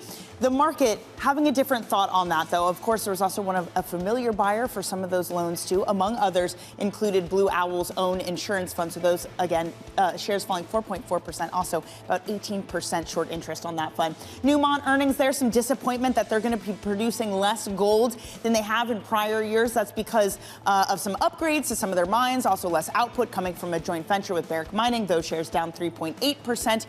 And finally, a little bit of a smaller company, but this is a cancer screening development company called Grail. Shares sinking, plummeting 47%. They had a UK study on one of their early cancer detections, and it was not statistically significant. So the disappointment in that study leading to a sell-off, John. Danny, thank you. Thanks for the update. We'll catch up with Danny again in the next hour. So, on our radar this morning, shares of Blue Owl falling. The company selling a $1.4 billion portfolio of loans to help return cash to investors. Blue Owl finding 4 buyers, including 3 of North America's biggest pension funds and its own insurance firm. Elsewhere, Nvidia nearing a $30 billion investment in OpenAI. The Financial Times reporting the deal replaces a previous $100 billion agreement from last year. This coming as part of the latest funding round for the AI startup. And finally, crude oil trading near 6-month highs as fears of a U.S. attack on Iran are growing. President Donald Trump saying that Iran has 10 to 15 days to reach a nuclear deal. The U.S. is continuing to build its military presence in the Middle East. Well, the last time the president said there was about 2 weeks that Iran had to come to the negotiating table. Within days, we saw him send over B-2 bombers and went after the Iranian enrichment sites. So 10 to 15 days also could potentially be the president having a distraction right now when it comes to the regime. Interesting, the foreign minister speaking to American reporters saying that the Iranian government hasn't offered any suspension and the U.S. hasn't asked for zero uranium enrichment. But what this administration definitely wants is tighter limits when it comes to enrichment. Plus, there's 2 other red lines: ballistic missiles and the entire support that this regime gives to the proxies in the region. What negotiations are actually taking place right now?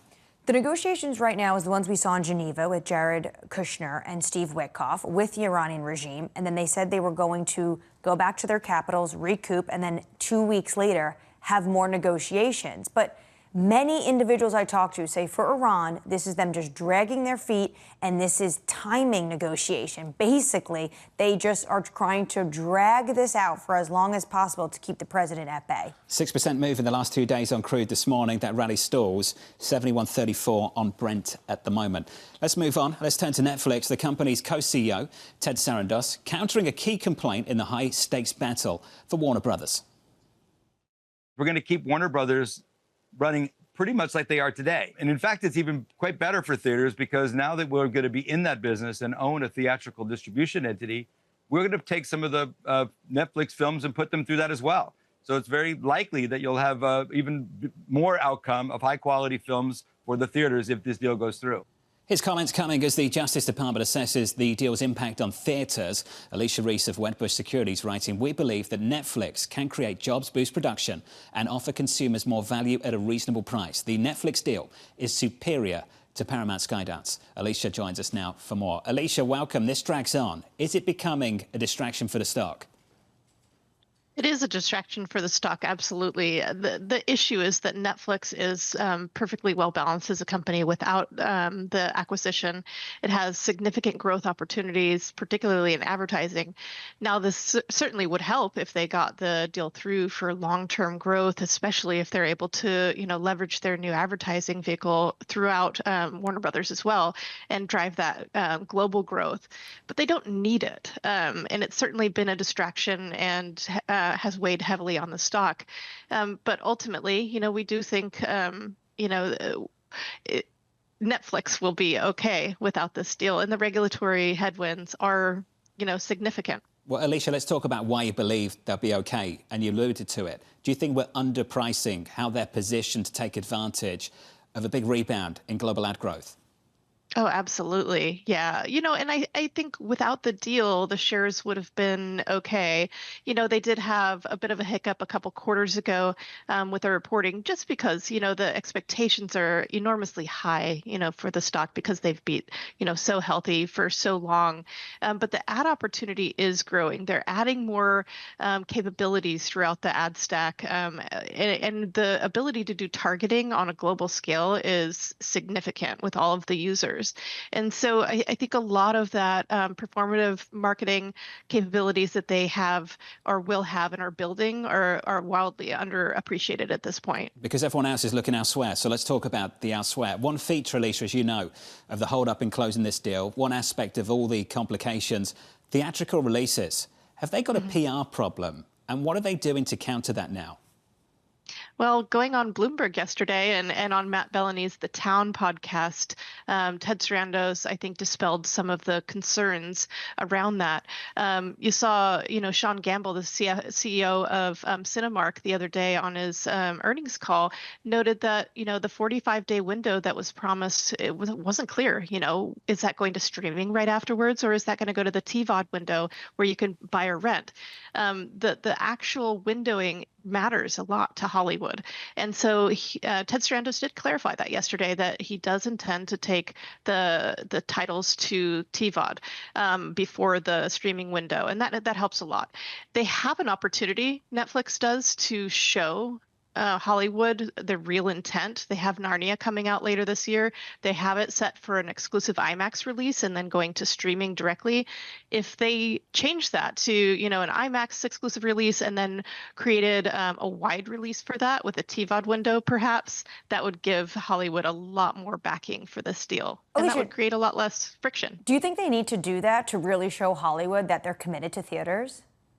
I think there's still a lot of skepticism, even with those promises. The skepticism is that they'll do that at first for the first few years, and then they'll shift back to their old ways. And so doing that with Narnia, where they don't have to, I think that would create a lot of goodwill. I think it's obvious why people think that. Remember, Netflix was the blockbuster killer. They used to get the DVDs in the mail, and what's the point then of why you would want to go to a theater? You say in your note, the bottom line is that Paramount Sky needs this deal while Netflix does not. Why does Paramount need this deal? Well, Paramount needs it because they're struggling to, get to profitability, and they need more, theatrical, and they'll have to cut costs, though. They're cutting costs pretty significantly right now with the current integration. And so, looking for growth in this market, especially if they have the linear TV deal, and especially if they bring on the Warner Brothers linear as well, there's just a lot that needs to be cut, and there's not a lot of natural growth in that market particularly. So Paramount will have to build on its theatrical releases and build in other areas of the business, and that's not necessarily easy to do organically in its market. Alicia, just to wrap things up, could I get your thoughts on the other threat to the studio business and the trajectory for the price of content, given the amount of AI initiatives we've seen develop more recently? And we've all seen these examples come out on social media of people just making their own movies. I have to say, it started out not so good. And now at the moment, from what I've seen over the past few weeks, things have moved on pretty quickly. What are your thoughts on the trajectory of things? They are moving on pretty quickly, but you're seeing the studios come out vehemently against this and, putting out some cease and desist orders. This isn't going to fly because the issue is that those models were learning based off content that they shouldn't have had access to, and they certainly didn't pay for. If there were deals in place that they had paid for to teach those models, sure, but a lot of the AI models were based on content that they shouldn't have had access to, and they certainly didn't legally. And so there are a lot of ways for the studios to protect themselves against this, and hopefully that's swift enough to be meaningful. Over time, though, for the studios, do you see it reducing the price of content? Sure. I mean, just as user-generated content has become more and more popular, it creates an alternative, certainly to more expensive content. But really, it comes down to what's the most compelling. And so I think, these kind of combinations, like you see, Netflix wanting to do with Warner Brothers, is more meaningful because there are a lot of content alternatives out there. But if studios are able to leverage that to get better content to screens faster, that can certainly, thwart some of those AI efforts. Alicia, thanks for jumping on. We appreciate it. Thanks for having me. Thank you. Alicia Reese there of Wedbush Securities. In Alicia's mind, Netflix has got options and Paramount doesn't have as many. Paramount doesn't have the options. In her mind, Netflix will be fine whether or not they get this deal or not. They do have to do more in terms of convincing Hollywood that they are the right buyers for Warner Brothers, and they will continue to put movies out into theaters. When it comes to AI, though, Jonathan, the studies that are done in terms of, AI is not going to completely take over Hollywood. There's this nature that you need authenticity, especially when it comes to movies. But production and post-production jobs, those could definitely become a lot harder to find given what is going on in AI. Yeah, the unions are going to fight, and the companies are too, on some of these issues. Equities at the moment on the S&P, negative by 0.2% on the S&P, with an update on stories elsewhere. Let's get you an update with your Bloomberg Brief. Here's Yahara with more. Hey, Yahara. Hi, John. Tomorrow marks 3 weeks since Nancy Guthrie was last seen at her Arizona home. The FBI has received more than 20,000 tips in her disappearance. The Pima County Sheriff says DNA evidence found at Guthrie's home is still going through lab analysis, and several hundred personnel from multiple law enforcement agencies are assigned to the case.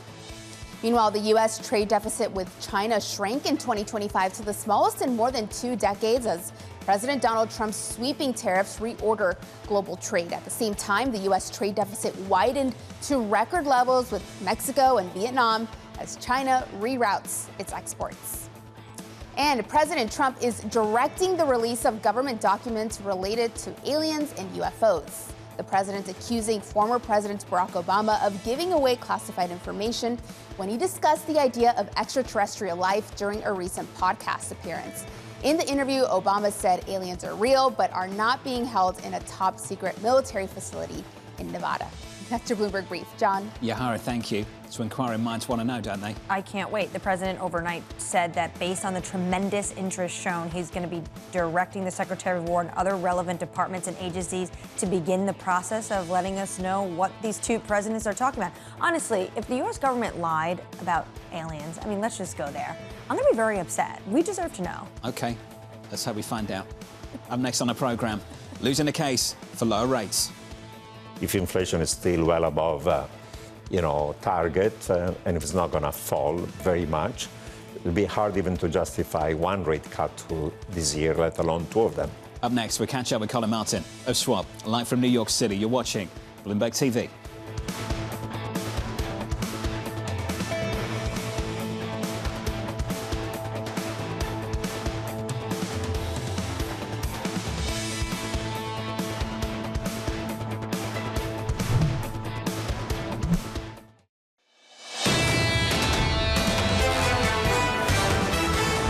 It is the most read story on the Bloomberg terminal right now. It's this story right here. It's Blue Owl. It's down again this morning in the pre-market, negative by 3.5%. Yesterday, you all saw the reports. The Blue Owl said it's restricting withdrawals from one of its retail-focused private credit funds. This is what we understand from the company. Contrary to what has been reported, we are not halting investor liquidity. We're accelerating the return of capital. As part of that effort, this is what we found out today. The 4 buyers for a portfolio of loans to help pay out investors came from 3 of North America's biggest pension funds and its own insurance firm.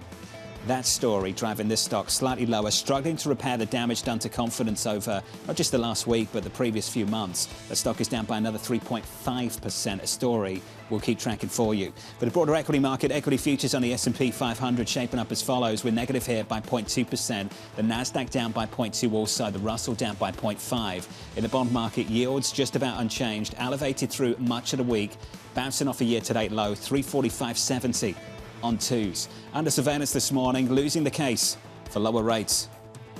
The data so far don't justify having lower Fed funds rate. If the economy is strong as it is and is accelerating, if inflation is still well above target, and if it's not going to fall very much, it'll be hard even to justify one rate cut this year, let alone two of them. So here's the latest this morning. Investors preparing to make fresh bets on the Fed's rate path. A busy morning of economic data on deck, including GDP and core PCE in the next 40 minutes or so. Collin Martin of the Schwab Centre for Financial Research writing, good news on the economic front lately, but that doesn't change our outlook for Fed policy. We still expect 1 or 2 rate cuts later this year.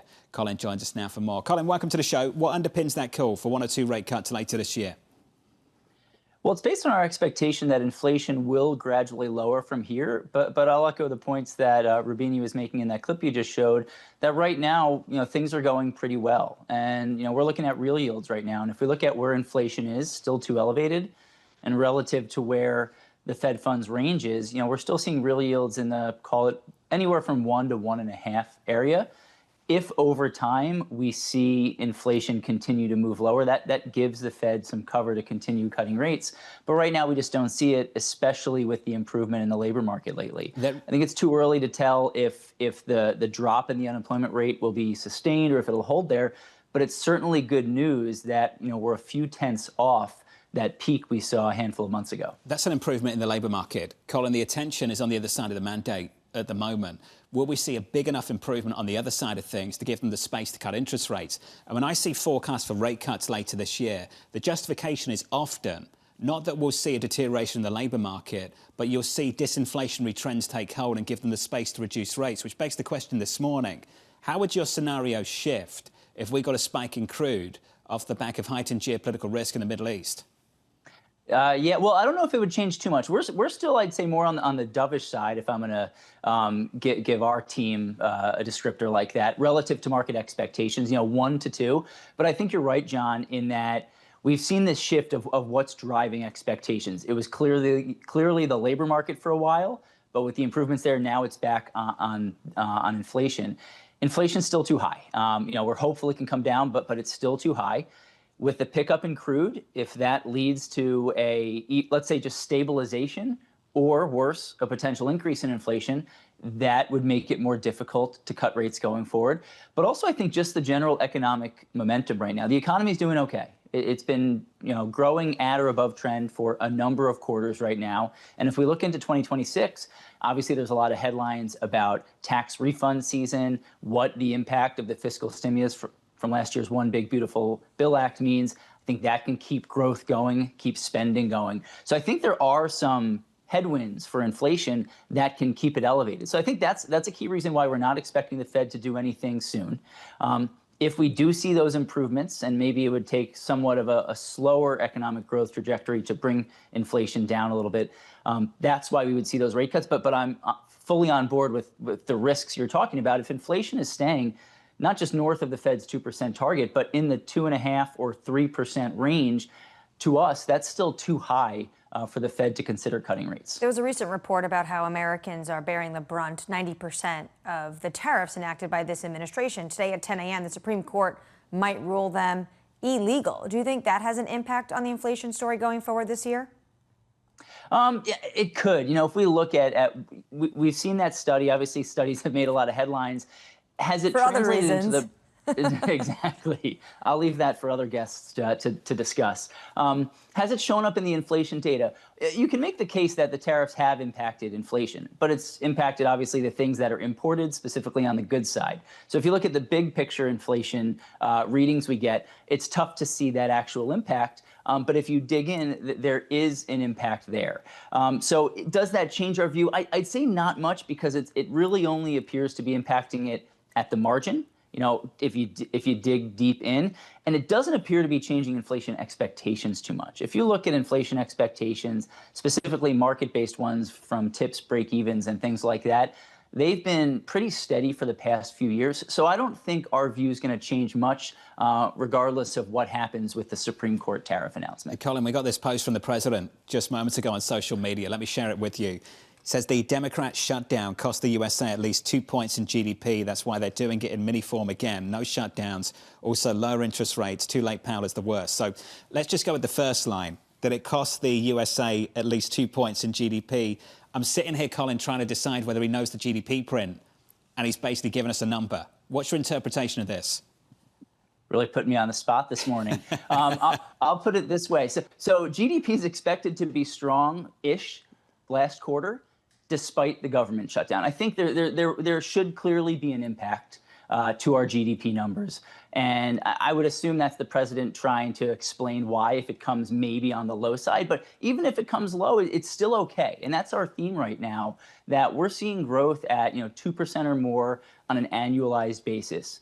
And I think that's a good thing, even if we saw that government shutdown. And if we look ahead, I think growth's going to continue to be strong. So I'm not going to get into the weeds of what happens for one specific quarter, because we think the trend is still pretty resilient. Collin, just before you go, you're a fixed income guy, and I'd love your reaction to developments in private markets. A lot of focus on redemptions of certain funds at certain companies. But when you look across fixed income, both private and public at the moment, markets across the board, do you see a tightening of financial conditions? Are things still loose? Any credit stress that you're concerned about? There doesn't appear to be too much credit stress. I can't say no credit stress, because we are seeing it. We focus more on the public markets just because that's where we can see the data.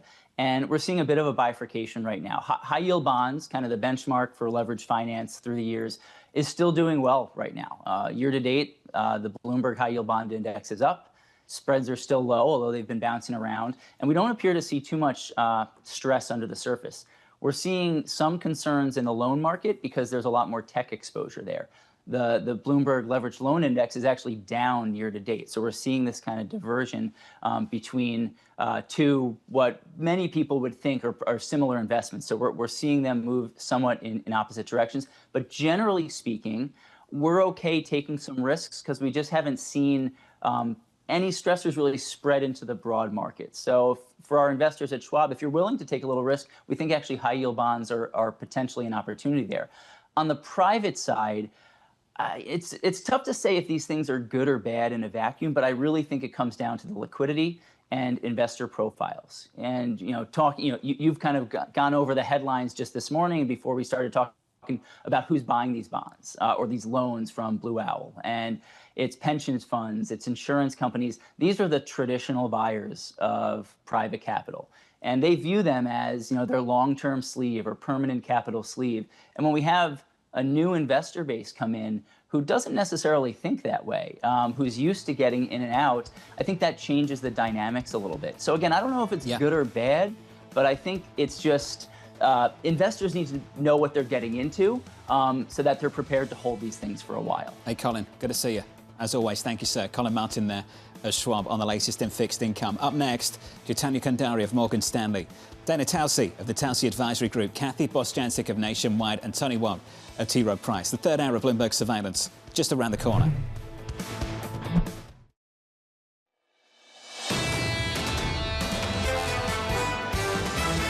Every decade, there's more evolution out of the S&P 500. The three largest sectors representing the S&P are down on the year. This is the most transformative trend that I believe we will see in our lifetime. I wouldn't be surprised if we start to see a little bit of move back into tech. Trying to predict when these things are going to pop is a fool's game. This is Bloomberg Surveillance with Jonathan Ferro, Lisa Abramowicz, and Annmarie Hordern.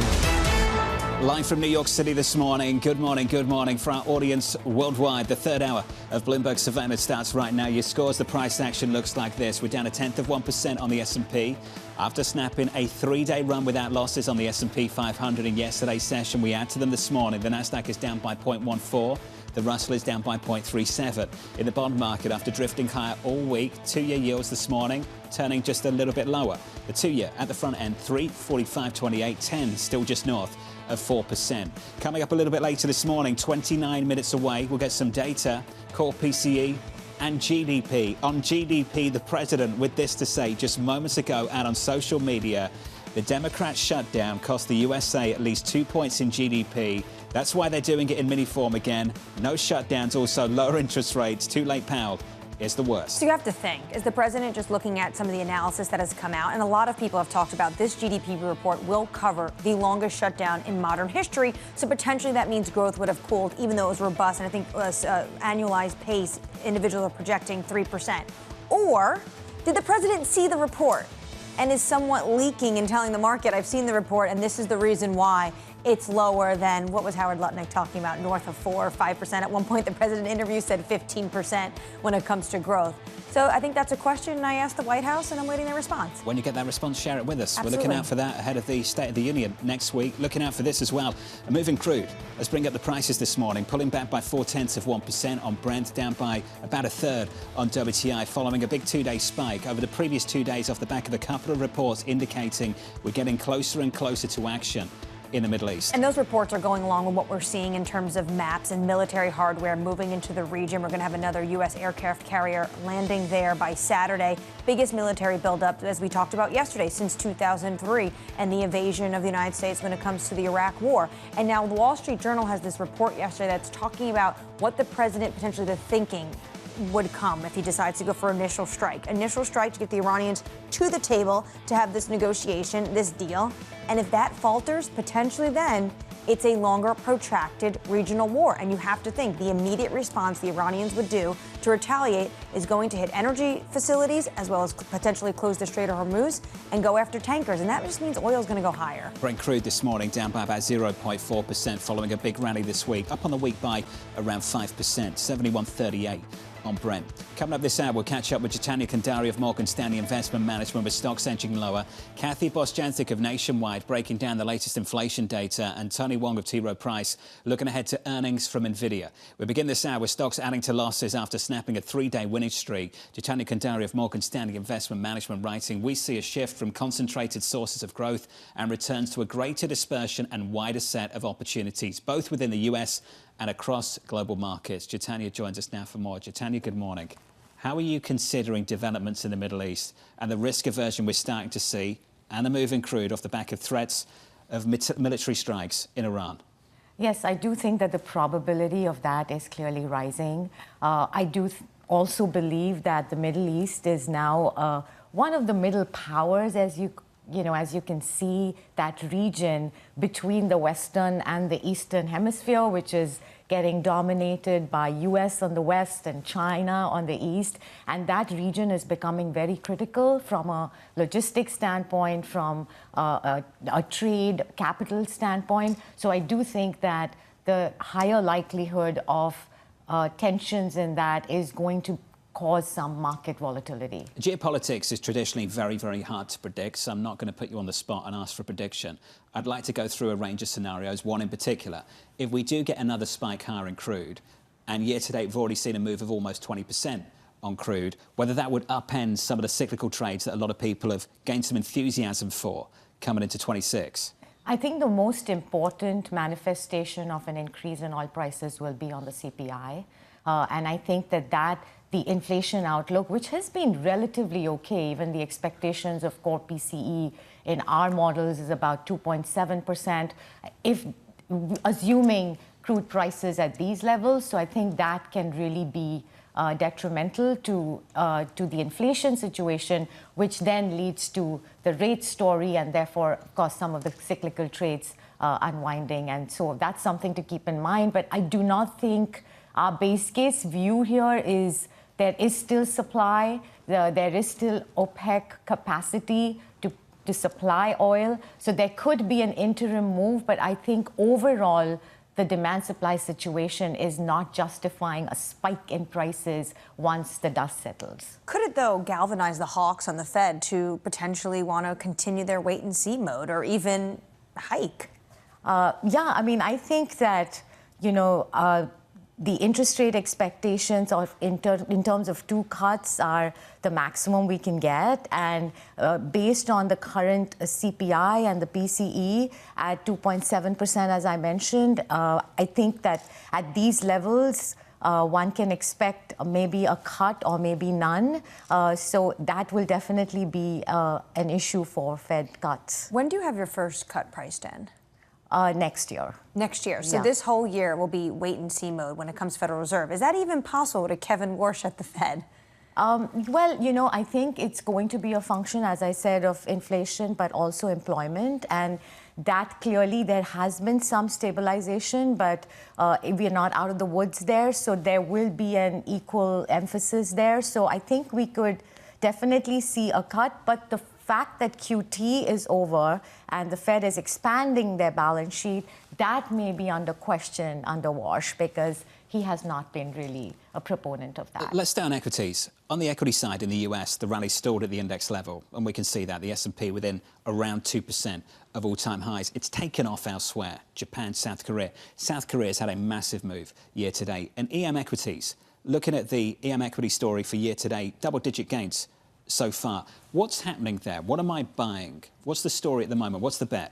I think you're buying uncorrelated sources of alpha outside the AI trade and the maximum juice on the AI trade, which is the AI enablers. So in Asia, it's a lot about the semiconductors, the networking equipment exports, the capex that's coming with those exports, and the net worth effect that's happening with the buoyancy in exports. In pockets of Latin America, you have a commodity tailwind because a lot of these countries are actually in the critical mineral supply chain and copper and uranium and all that we need to power this AI story. And then in Eastern Europe, you have spillovers from pockets of Europe and the stimulus there. So the core versus the periphery versus Eastern Europe, I think the smaller cap countries look interesting, which are in the emerging space. So different sources of drivers across different regions, which is powering this. And lastly, the monetary and fiscal orthodoxy in the EM world has been much more superior than the DM world. So that is showing up in terms of central banks cutting rates, in terms of fiscal balances being in a much better situation than the developed world, especially the US. When you look at the backdrop, how much of it is a cyclical story versus secular? Is it a mix of both? It's a mix of, but I'd say one interesting theme that is developing in North Asia specifically, which seems to have structural legs, is US will not be able to really onshore everything, right? Whether it's shipping, some electronics, biotech, automation, robots, and that supply chain, the autonomy supply chain. They won't buy from China, but they'll buy from North Asia, which have export similarity like China, and where those vendors will be US preferred in terms of supply of all these things. So I think that's another area outside semis and tech that is seeing momentum in terms of the markets. So you want to be exposed to those, what potentially are these partners with the United States when it comes to national security and core features of the AI trade? Right, and even like shipping, in autonomy. Look at the robot density in China compared to the US. So the second derivative plays of sensors and LiDARs and, everything that is in the supply chain of autonomy, which is coming on the factory floor in the low altitude economy in space. So yes, I think Korea, Japan are some interesting markets there to source a lot of this because China is going to not be the preferred vendor. Do you think the midterms will be a catalyst to potentially pour money back into the United States because there'll be looser fiscal policy? The interesting thing is that, there has been de-Americanization on the trade side where regional trade blocks and trade deals are being made. On the capital side, interestingly, we are still seeing a lot of FDI come into the US. So I think that is because part of the trade negotiation has been bring capital back. I was at a healthcare conference. A lot of the companies said we're bringing manufacturing back. So I think that seems to happen and will continue. But I think the big thing on the midterm is, what does a Democratic win of the House mean? We've seen a lot of Trump trades in the market. Does that come under question? Gold is a Trump trade, regional banks and deregulation. So I think one has to be really discerning because that could have some sentiment impact tactically in the market. You think the financial story is vulnerable? I don't think the financial story is vulnerable because I do believe that the consumer and the private sector from the banking side is delevered in the US. There's no excesses. The excesses are residing more else, in private probably.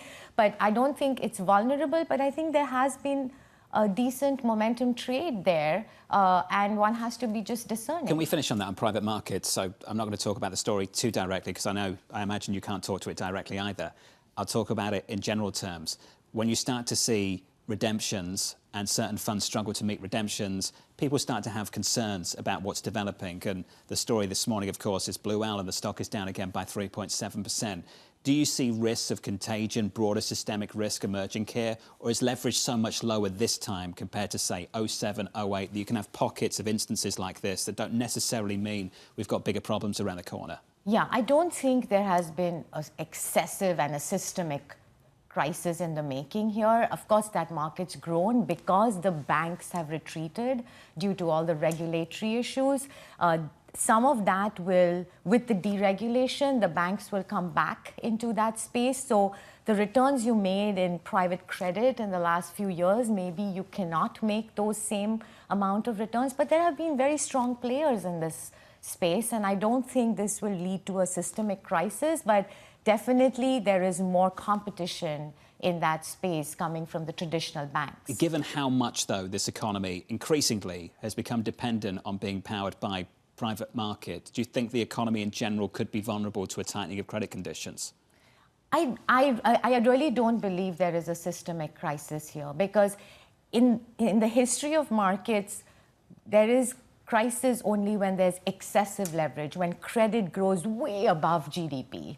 You know, the thumb rule is when credit grows 20% more than GDP over a 5-year period, that is a red flag. I don't see that in pretty much many pockets of the world. Like, you don't. There's a lot of the credit side, there's been deleveraging. So yes, you know, there's been retrenchment on the households and the corporate side in traditional banking channels, and some of these pockets have grown, but there is not like an excess in terms of empirical numbers. Jitania, good to see you. Thanks for your thoughts. Lots to think about. Jitania Kandhari there of Morgan Stanley Investment Management with an update on stories worldwide with your Bloomberg brief. Yahira has more. Hey, Yahira. Hi, John. Blue Owl facing another day of losses. Shares are down 3.7%. The private credit giant selling a $1.4 billion portfolio of loans to help return cash to investors. Blue Owl finding 4 buyers, including 3 of North America's biggest pension funds and its own insurance firm. The sale was part of a plan to return cash to investors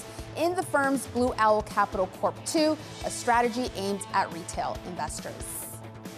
NVIDIA is close to finalizing a $30 billion investment in OpenAI. The Financial Times reporting this will replace the long-term $100 billion commitment the companies agreed to last year.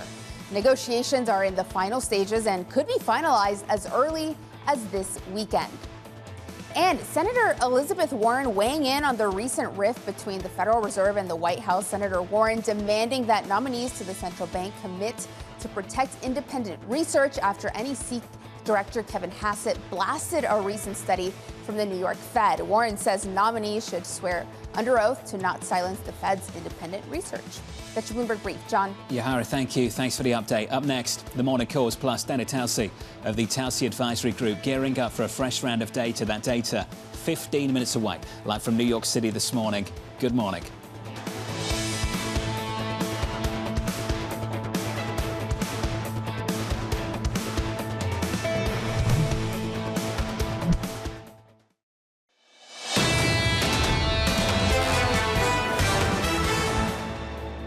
We have core PCE coming up. We already know the vast majority of inputs to PCE. While it's new data, it's also kind of realized at the subcomponent level.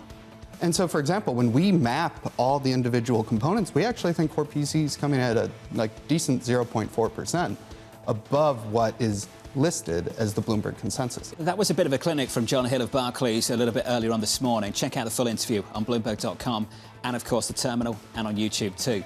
Equity futures this morning shaping up as follows. Equity futures on the S&P negative by 0.05%. Ahead of that data 12 minutes away. On the Nasdaq, we're down by 0.07. On the Russell, small caps down by about 0.25%.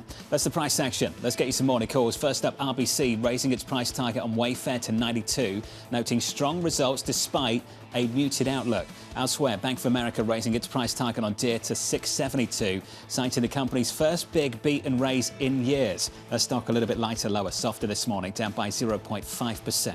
And finally, Bernstein raising its price target on Walmart to 134. The firm expecting Walmart to deliver in the fiscal year and recommends buying on weakness. A stock a little weaker this morning. We're down by 0.2%.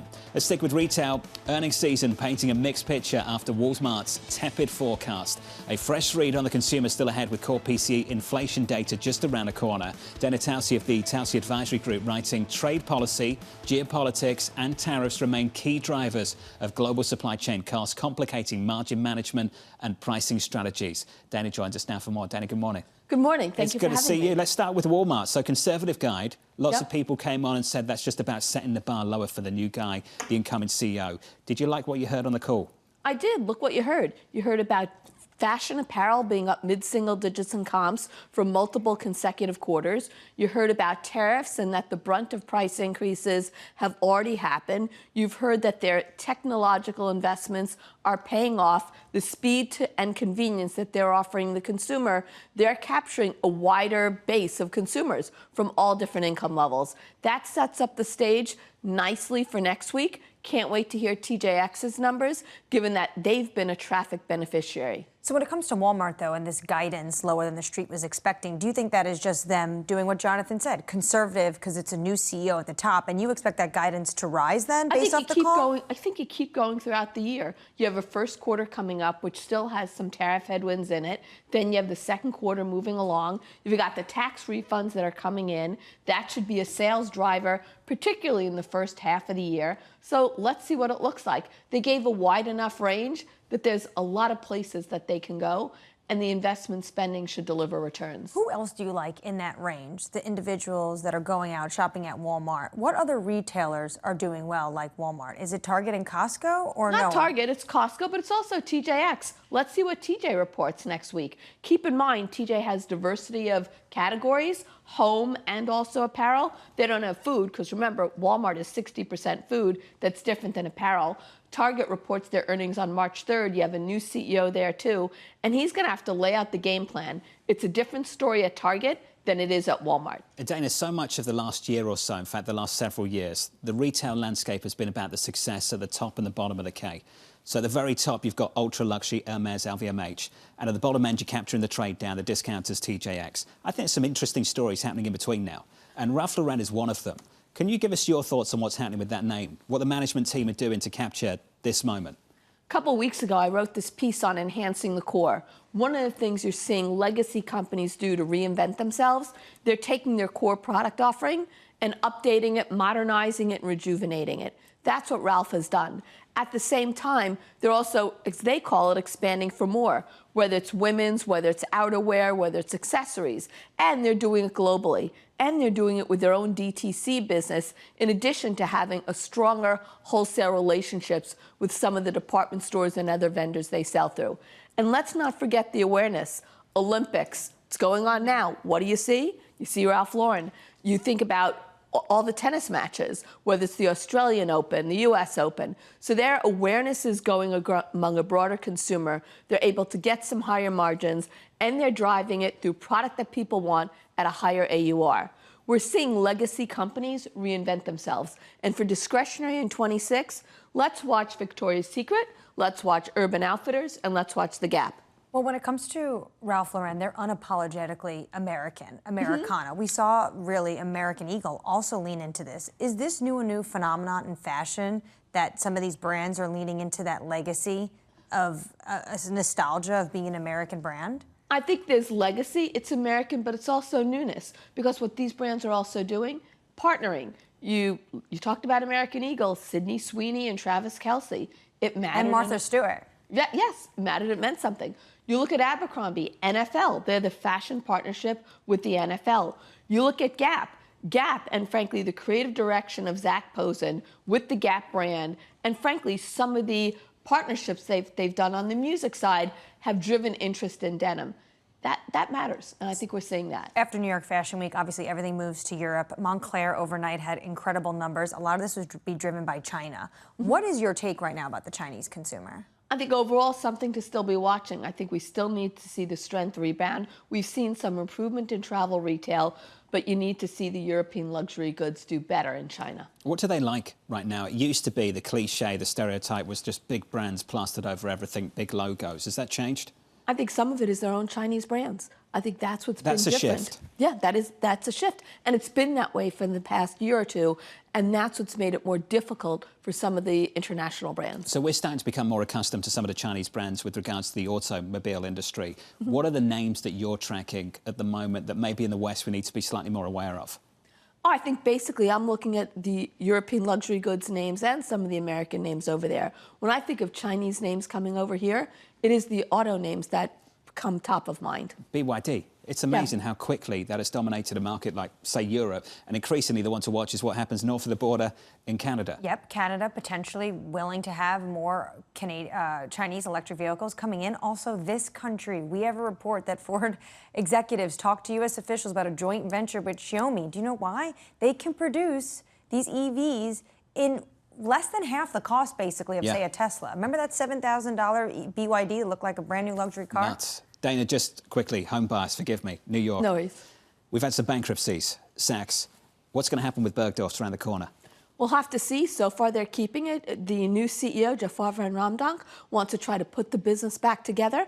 I'd have always thought that LVMH would have had an interest in Bergdorf's, and then you'd have them having all four corners of 57th Street. Yeah, that corner would be ridiculous. Amazing, right? Just own the whole thing. Yeah.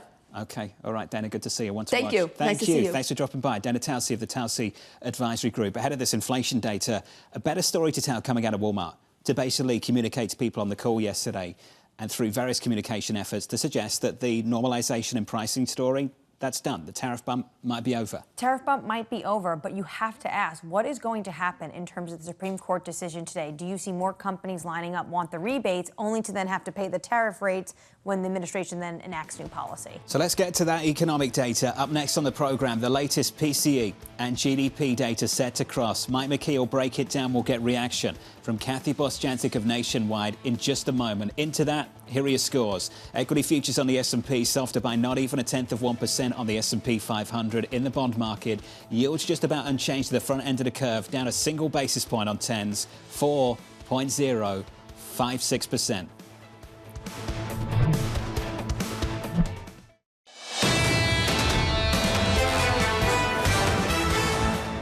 Seconds from now, a ton of economic data. Mike McKee challenged with breaking that down for you in just a moment, so bear with us. Going into it, your scores look like this. Equity futures on the S&P just about unchanged on the S&P 500. Likewise on the Nasdaq. In the bond market, yields shaping up as follows.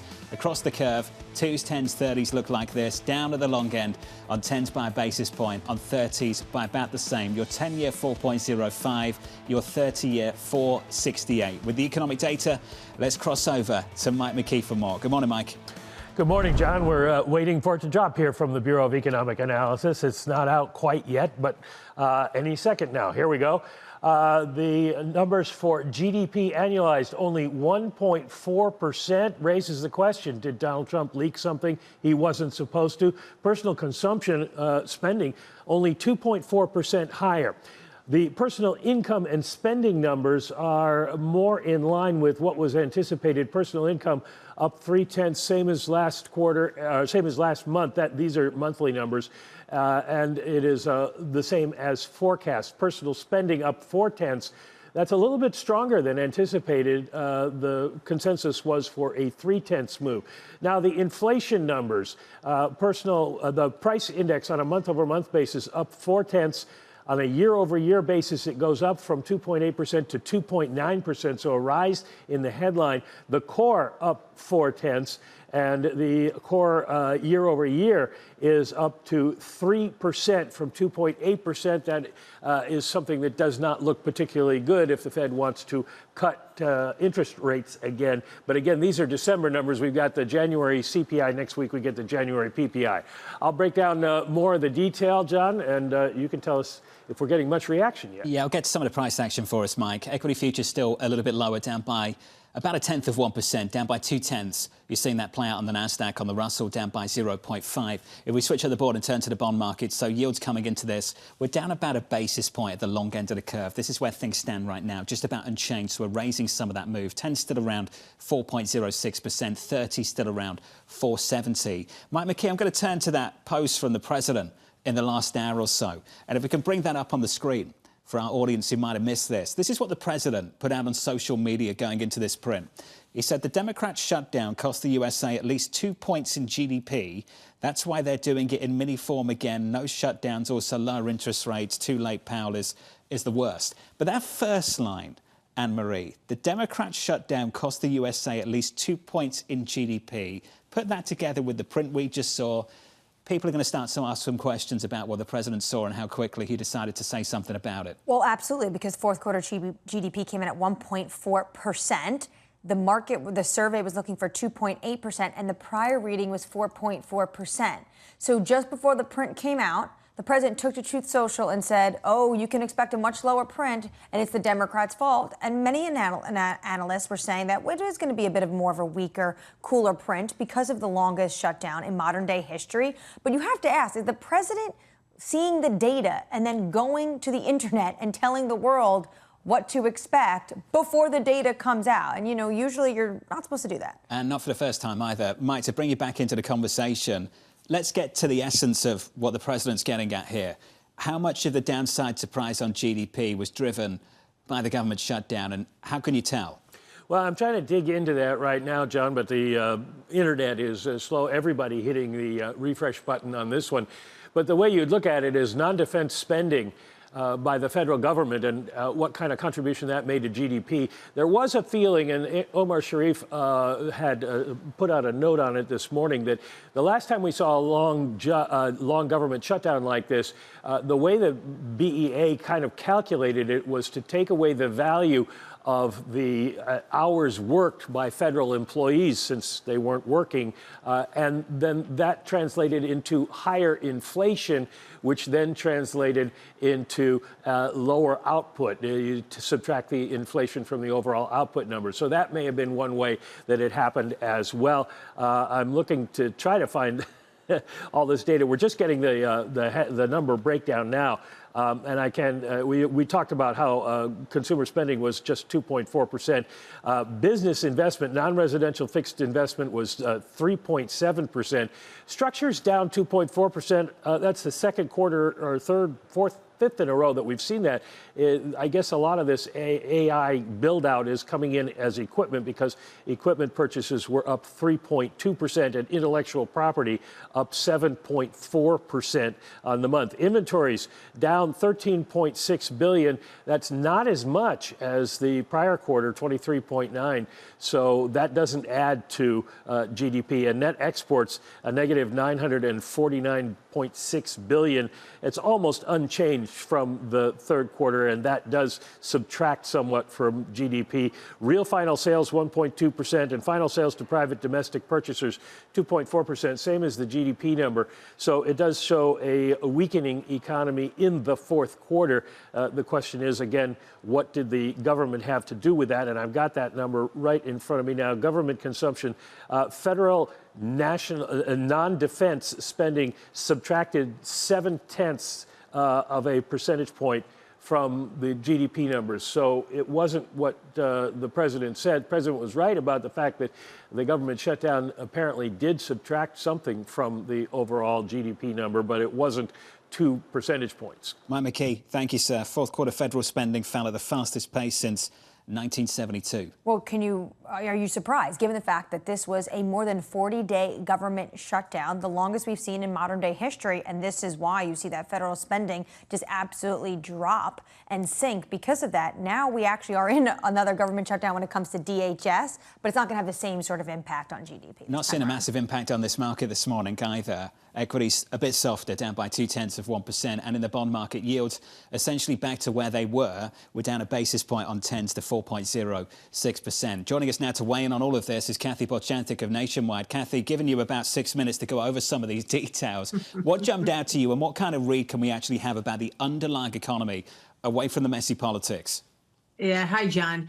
Yeah, so surprising headline number as you went through, much softer GDP, but the government sector really dragged on economic growth. So when I looked at it, federal outlays detracted 1.2%, it looks like, from headline GDP. So if you add that to the 1.4, right, if you add it back in, you're closer to what the consensus was looking at. So I think that was the big miss, is just how much of a drag we got from the government shutdown. I think the other thing is net exports added less to GDP growth. This is a bit technical, but I think the trade figures yesterday, because the deficit blew out so much, it actually reversed a lot of the positive contribution most of us were looking for. So I think net, how do you look at the number? Well, consumer spending still looks strong, and as you highlighted, AI spending still looks strong. So I don't think it changes the picture all that much. If anything, we should probably get a rebound in federal spending and outlays now that government is up and running. So that will rebound and bolster Q1. So we probably are going to have to go and look at our Q1 GDP forecast and boost those a bit. So, Kathy, what would you expect for Q1, and what's the trajectory from there into year end? Yeah, so I think we start off Q1 on a pretty good note because, not just the swing, but we have at least $50 billion in additional tax refunds coming for the consumers. We have generous incentives for businesses to invest, and that's even away from AI. And we know the hyperscalers have ramped up by 200 billion or so their spending compared to last year, or at least that's their plans. So I think we could see GDP growth, somewhere, certainly mid 2% for Q1, maybe even as high as, going up to 3% for Q1. So I think the momentum here is good for domestic activity. And I also think the policy mix, fiscal policy, along with monetary policy, is very positive. They're the tailwinds, Kathy. Here's the big question for the labour market. Does that hotter GDP story translate into better and broader jobs growth? We think so. We think we've seen signs of that. I mean, even before the January number, which surprised to the upside, we had seen signs that private hiring was picking up, and even beyond healthcare. And, healthcare, I think, will remain strong, and that's fine. That's a secular trend. But if we start to see investment pick up, I think we'll start to see some firming in employment. I don't think it's going to be a boom. I still think there's going to be a lot of productivity gains propelling GDP growth. But I do think we get a little broadening out. I think the one thing I'm a little concerned about this morning was the PCE price index. That came up 0.4 in December, both the headline and core. That's about 1/10 stronger than what we were expecting on both. So we have to watch inflation. We still believe, and we'll take a look at the numbers, but we believe that service inflation is trending lower. The tariff impact, as previous guests talked about, is fading. So that should set us up for inflation peaking sometime in the Q2 of this year, and then second half of the year moves lower. That PCE is also what, of course, the Fed looks at in terms of their favored inflation gauge. Do you potentially think that this means they're going to be on pause for longer this year? Well, we thought they were going to do that anyway. We were thinking that they needed to wait to see inflation peak, and we did think the year-on-year rate was going to accelerate, both for PCE and CPI. There were distortions with the government shutdown, of course. I think if it peaks and starts to trend lower, it still gives the Fed the ability to cut rates. And I think with the worst Fed, there's going to be an inclination to lower rates. So for now, we're still looking for 50 basis points of rate cuts. Isn't that going to be challenging, though, for a Kevin Warsh to come in with a little bit higher inflation, given the fact that he was an inflation hawk at one point of time? Well, I think he's made his current views very clear. He's pointing out that productivity is disinflationary, which it is. In the near term, it may not be so. But I think that we're going to get the service side cooperating. And I think if the tariff impact indeed fades as we think, I think that gives him the room to say inflation's slowing, and it'll slow even further once productivity, AI really impacts the economy. Hey, Kathy, always good to catch up. It's good to see you. We'll let you go. Kathy Bostjancic there of Nationwide breaking down the economic data from moments ago, and there was tons of economic data. Mike McKee's going to jump back on and break down the details. Mike, you've had a second look at things. What do you see?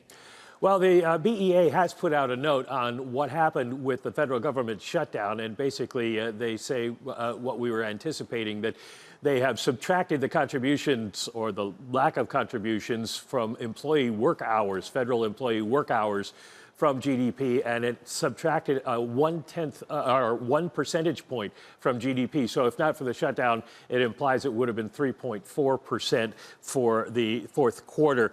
Now, the important thing about this is that all that will come back because the employees will they got back pay, so all that will calculate into the first quarter GDP, and we should see a rebound there. Another thing on GDP, 2.2% for the year of 2025. That's also a little bit lower than people had been anticipating, given what we'd seen in the third quarter in terms of growth. And then one more thing on the personal income and spending. Wages and salaries only rose 0.2% during December after 0.5 in November. So that's a fall off, and it may be one of the reasons that people cut back on spending some.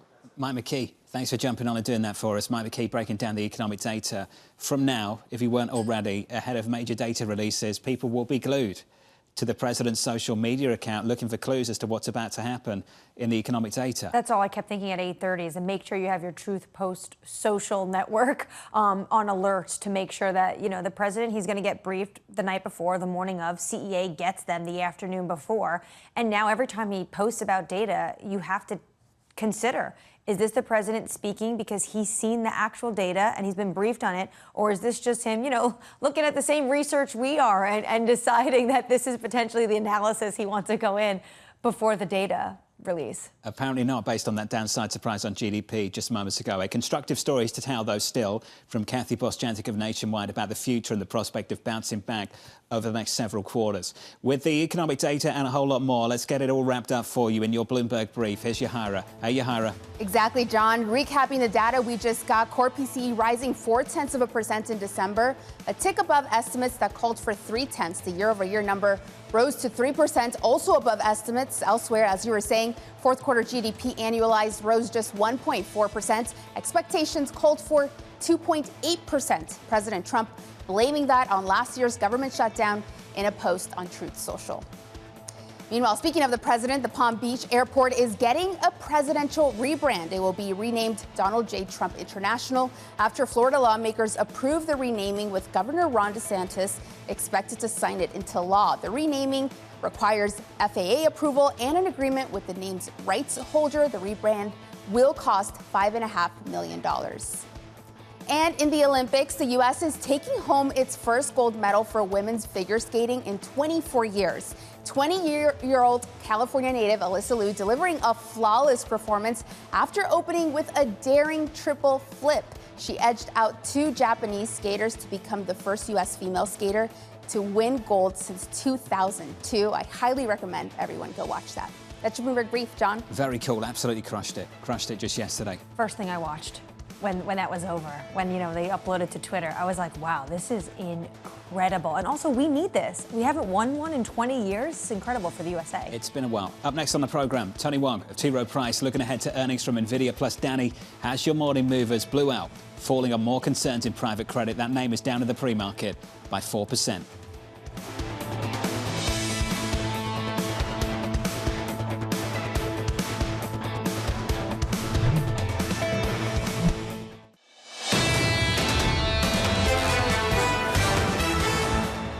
There's many things to be worried about, but we do have to think about bigger picture.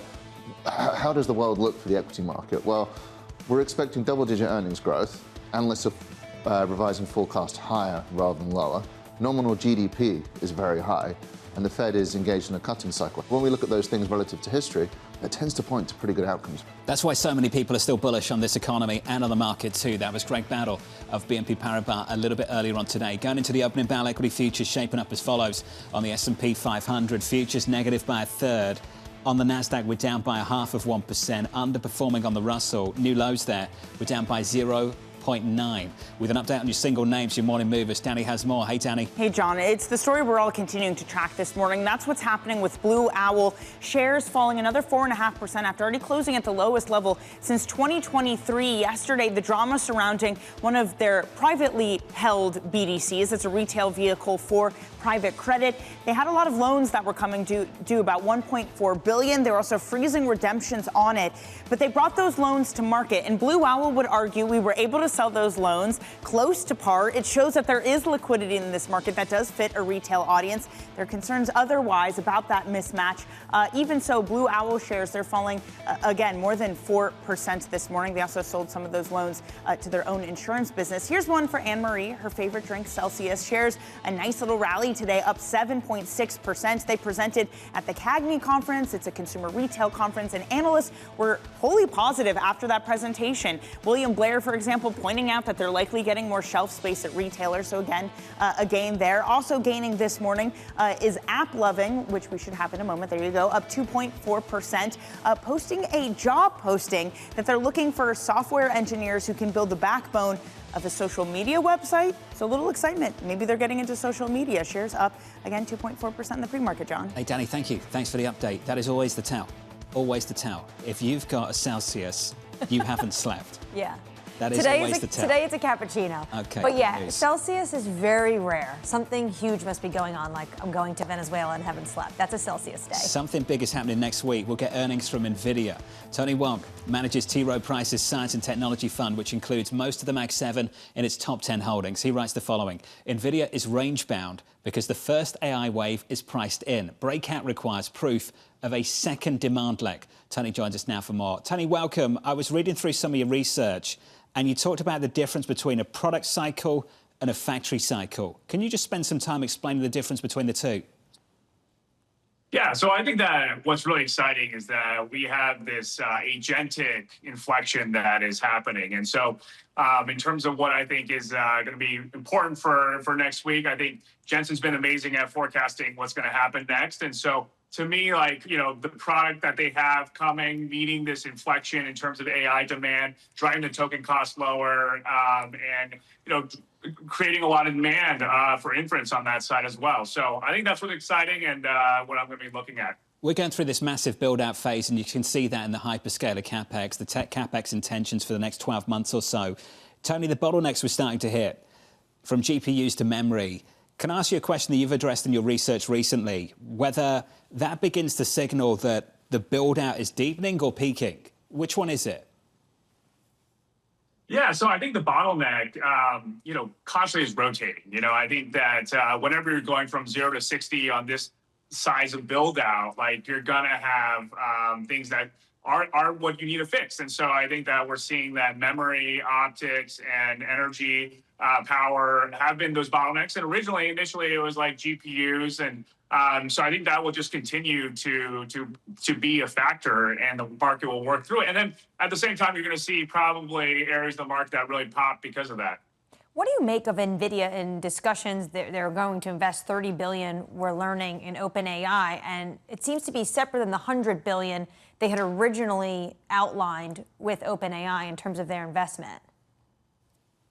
Yeah, so I think that you know, OpenAI is going to be one of the most consequential companies over the next decade, and you know, it makes sense that when you're building these type of tech ecosystems early on, they do kind of require partnerships. And you know, to me, I think it's NVIDIA building out its ecosystem as well as participating probably in the upside of OpenAI that they're going to help create. So I think it makes sense. I know it's a little novel, but to me, I think that this kind of financing is not unusual for new tech inflections like this. Are you concerned, though, about the circularity of all of this? Well, I think that, you know, NVIDIA doesn't need to invest, you know, for OpenAI. I think that, you know, this is something they want to do. And, you know, I think that there's plenty of demand out there to fund OpenAI. You can see that, you know, the amount of growth that they're doing, in addition to just like the advancements in the agentic AI, I think are pretty incredible. You see this not just in the US, but also in other parts of the world like Asia. And so to me, I think it makes sense. And, you know, at the end of the day, what really matters is that agentic is able to drive ROI for customers in the enterprise. And so to me, that's what that makes the most sense. That ROI, Tony, as you know, is going to lag spending quite clearly from the hyperscalers. And I just wonder whether the hyperscaler patience can weather investor intolerance. Yeah, so I think that it's definitely a good question and one that the market has been debating over the last few years. But I think that over the last month, there's been a lot of, improvements in the models. And I think that agentic, when I talk to software programmers, those that were really kind of bearish on agentic, even like 3 to 6 months ago, they're looking at the newest iterations of Claude and OpenAI and ChatGPT and seeing like, wow, like this actually saved me hours of work and it only cost me about $2 of tokens. So, and this is just the beginning. It's going to get better. And so I think the ROI is proving itself, and it's going to start in coding and then probably expand to other areas. And as a result, I think broaden and convince the market even further. Tony, thank you. Looking forward to see what you've got to say next week when we get those numbers. Tony Wang there of T. Rowe Price ahead of earnings from NVIDIA. That's on our radar for next week. Military action potentially in Iran over the weekend. Also on our radar into the Supreme Court decision a little bit later, maybe, on tariffs. That's at 10 a.m. Potentially we're going to get the fate of these tariffs using IEEPA from this administration. Kate Kalutkiewicz said IEEPA tariffs have accounted for 75% of the revenue brought in by this administration. So that's going to be huge. And then don't forget, the State of the Union is next week. So the president might have to discuss a number of massive issues facing this country. This didn't feel like a shortened trading week at all, did it? No. This year, honestly, this year is moving so fast and at the same time moving so slowly. I know. It feels like it's decades and days. Amazing. Coming up on Monday, Claudia Sam of New Century Advisors, Torsten Slok of Apollo, Jason Draha of UBS, and BMO CEO Daryl White from New York City. Have a wonderful weekend. This was Bloomberg Surveillance.